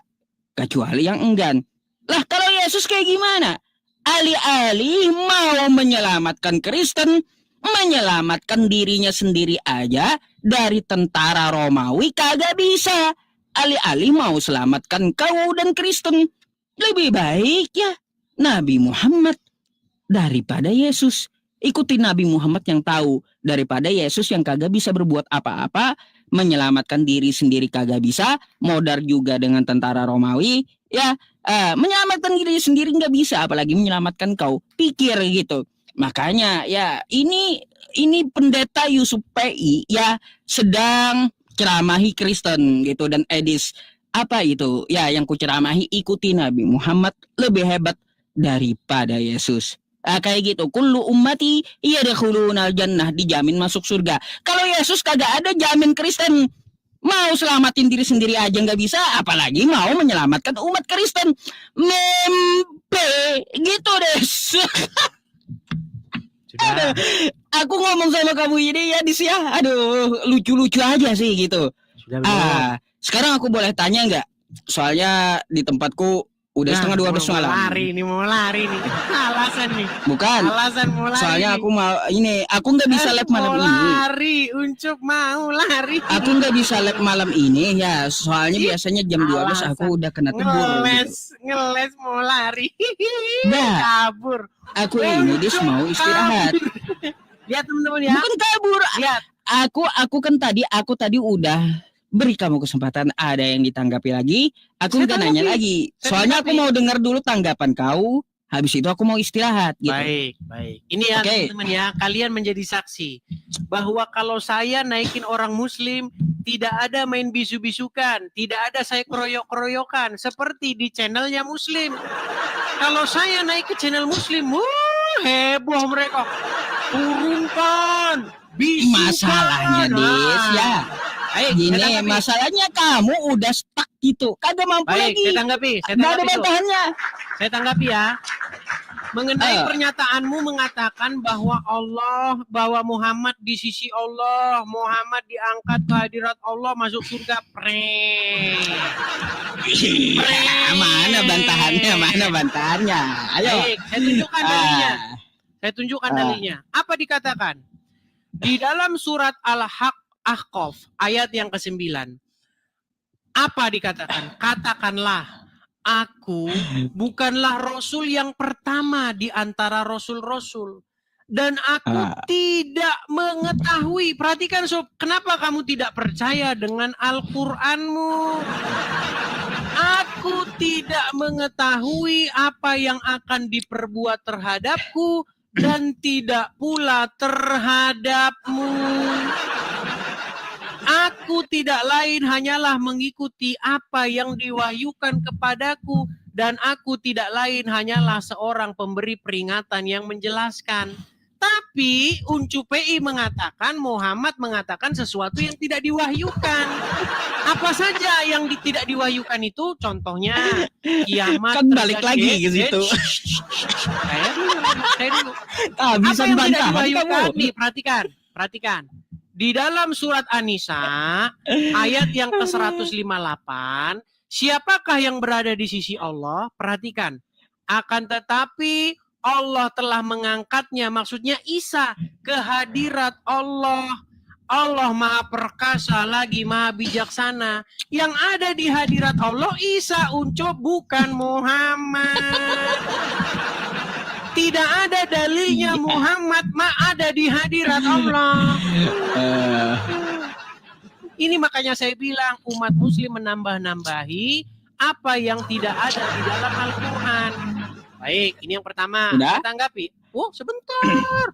Kamu tuh dibicara panjang lebar. Saya sabar menanti. Panas dia, panas.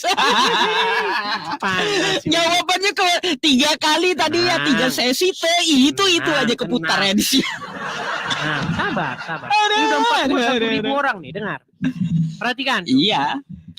Perhatikan ya, di hadapan 41.000 orang. Seorang ahli tafsir Al-Quran, seorang ulama besar di Indonesia yang bernama Profesor Dr. Quraisy Shihab, bahkan ada tafsirnya, tafsir Quraisy Shihab. Seorang ulama besar, Uncu PI nggak ada apa-apanya. Apa? Kata seorang ulama besar. Kalau saya nggak mau sob mengutip yang ecek-ecek, saya mengutip seorang pakar-pakar Al-Quran. Ya, apa kata Quraisy Shihab? Perhatikan. Apa kata dia? Perhatikan dengan baik-baik ya. Tolong pasang telinga kalian. Ini memasuki segmen yang terakhir, Pak Quraisy. Masih ada kesempatan untuk bertanya saya ataupun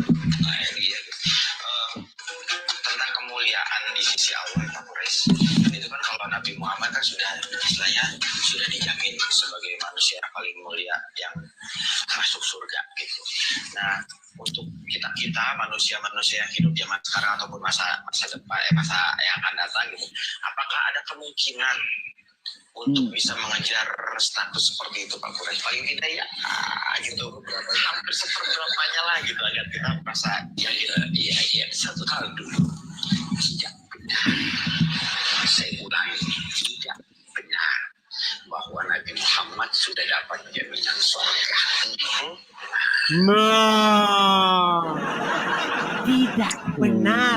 Tidak benar Muhammad dapat jaminan surga. Sesuai dengan perkataan Muhammad. So, Muhammad berkata, wahai Rasulullah, apakah engkau sudah dijamin masuk surga? Muhammad bilang tidak.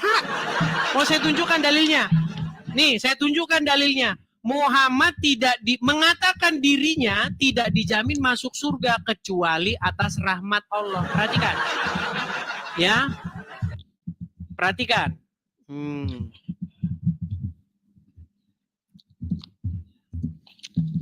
Saya tunjukkan dalilnya. Apakah Muhammad dijamin masuk surga? Ternyata tidak. Saya balikkan ya. Saya balikkan kamera saya lagi. Kalau saya ngomong ada dalilnya semua, sob. Bahkan dalam Al-Quran umat muslim wajib masuk neraka. Perhatikan.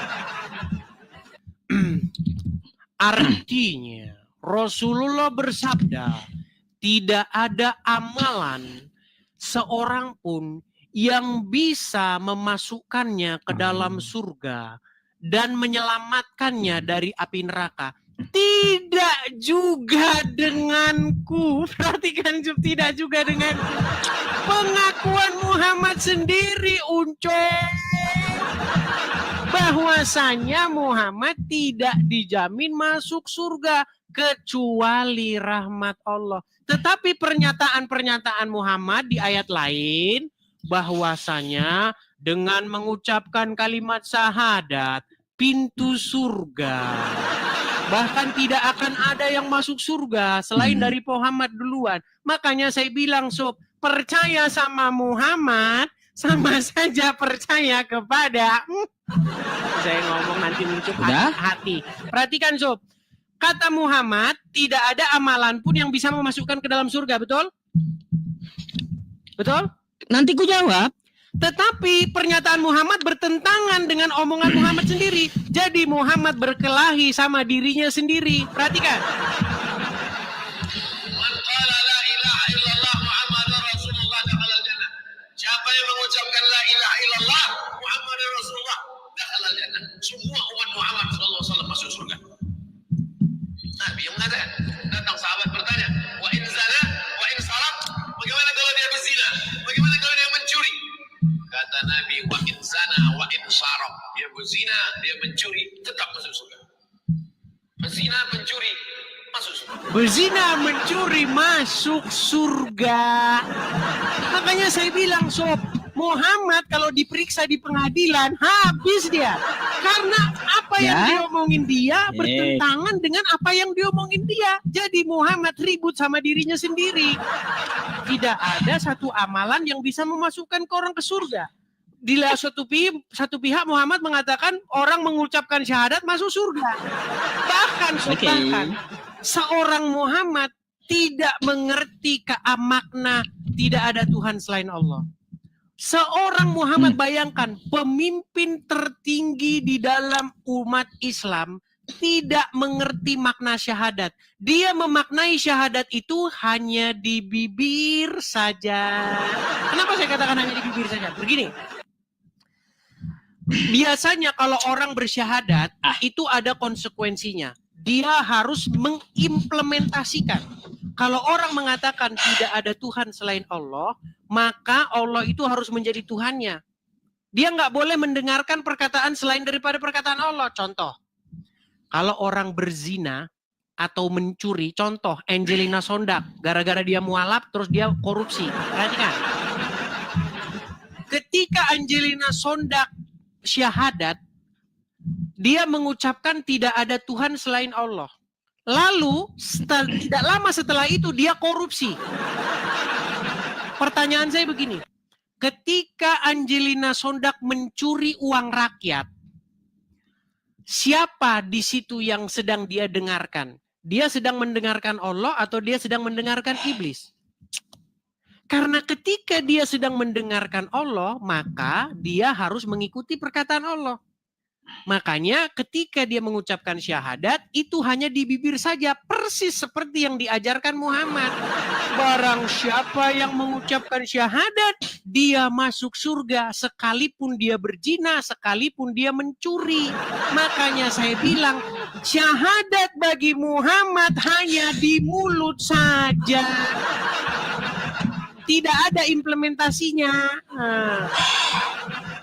Silakan, aku jawab ya. Mau jadi kabur apa mau jadi lanjut? Baik, harus ku jawab dulu. Ya, aku harus ajarin kamu dulu, bentar ya.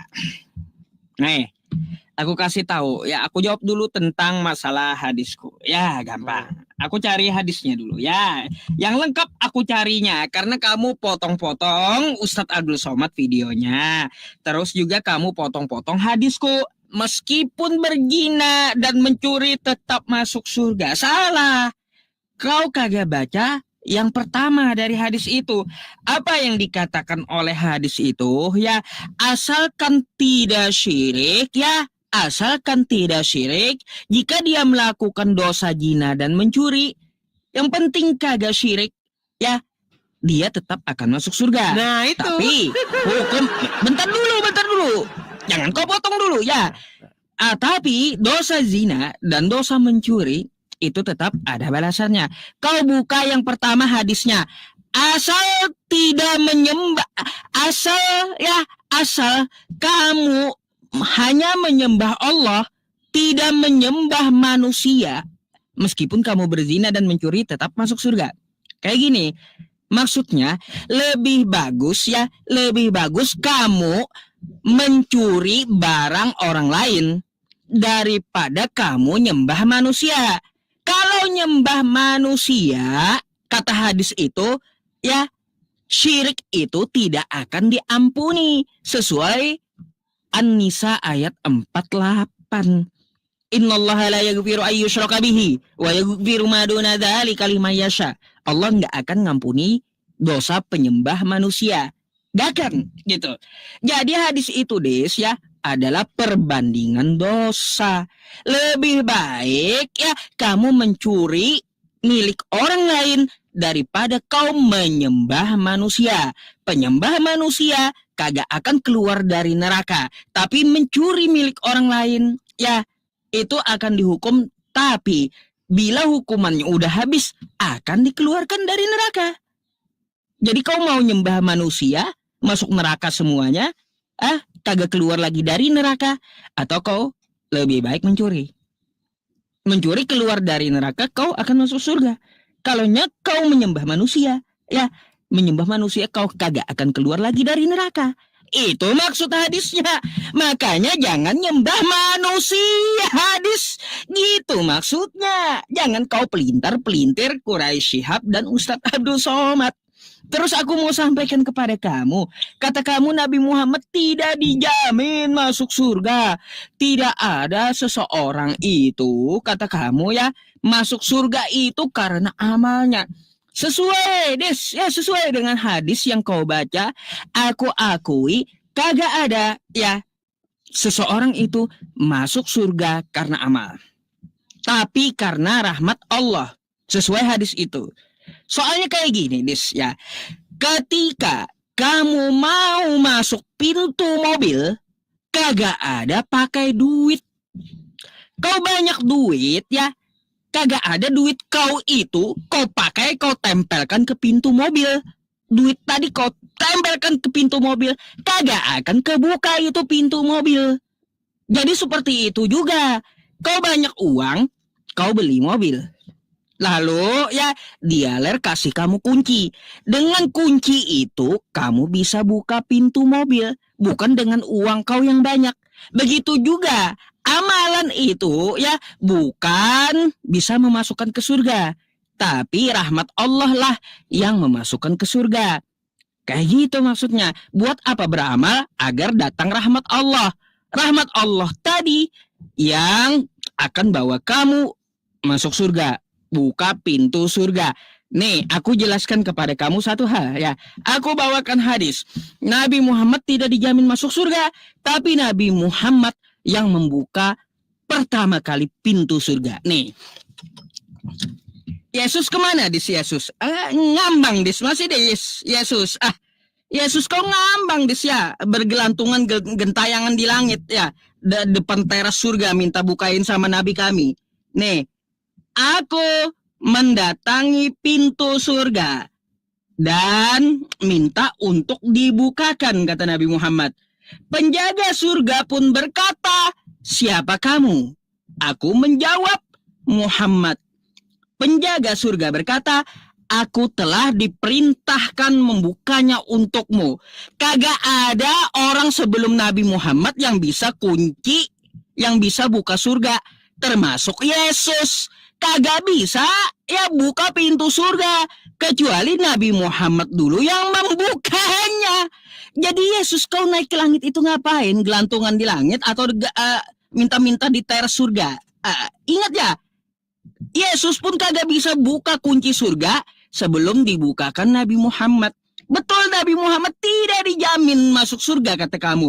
Tapi Nabi Muhammad yang pertama kali membukakan pintu surga.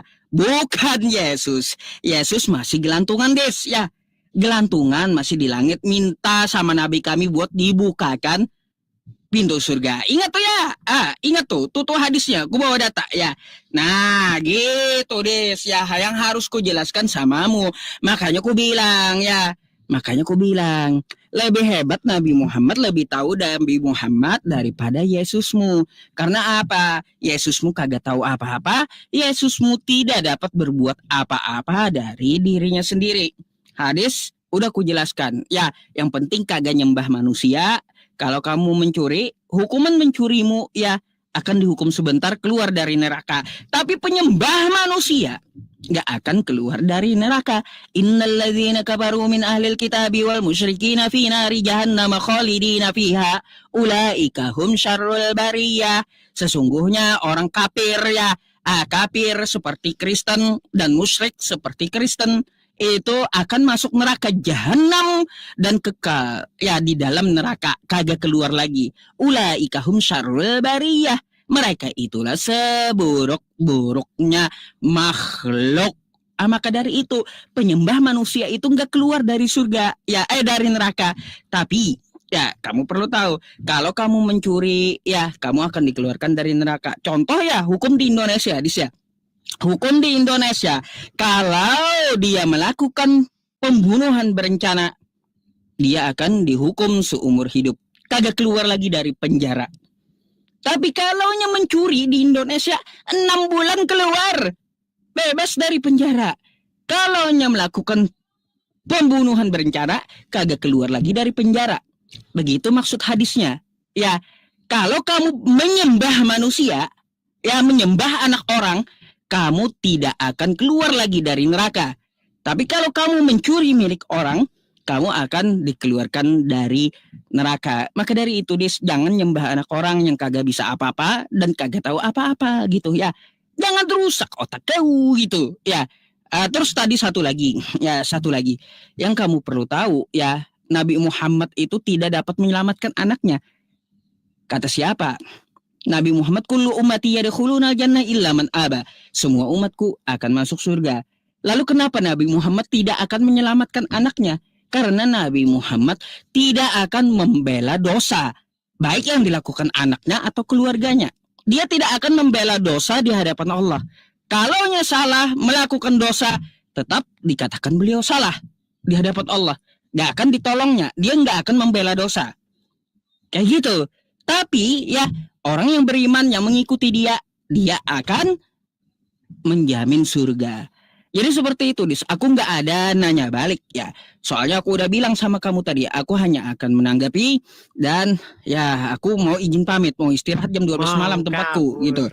Besok lagi aku akan kembali ya kalau ada ya waktu. Jadi maka dari itu ya ikuti Nabi Muhammad ya, karena selain pengikut Nabi Muhammad itu akan masuk neraka dan pengikut iblis. Gak bisa juga Yesus menjamin kamu masuk surga gitu, karena Yesus pun ya kagak bisa menyelamatkan dirinya sendiri. Oke? Nah itu aja pesanku buat kau ya. Terima kasih dulu, selamat malam ya. Karena aku nggak ada bertanya ya, nggak ada bertanya ya, nggak ada bertanya aku. Oke? Nah aku cuma jelasin. Jadi bisa ditanggapi ya. Oke, itu aja. Dah, kagak perlu lagi nanti tak lama gitu. Oke? Follow aku ya, yang kejang-kejang silakan follow. Oke, selamat malam. Baik ya. Si Uncup melarikan diri ya dari pertempuran ya. Padahal saya mau menanggapi beberapa hal tadi. Sebenarnya teman-teman, seorang Muhammad itu tidak mengerti definisi musyrik.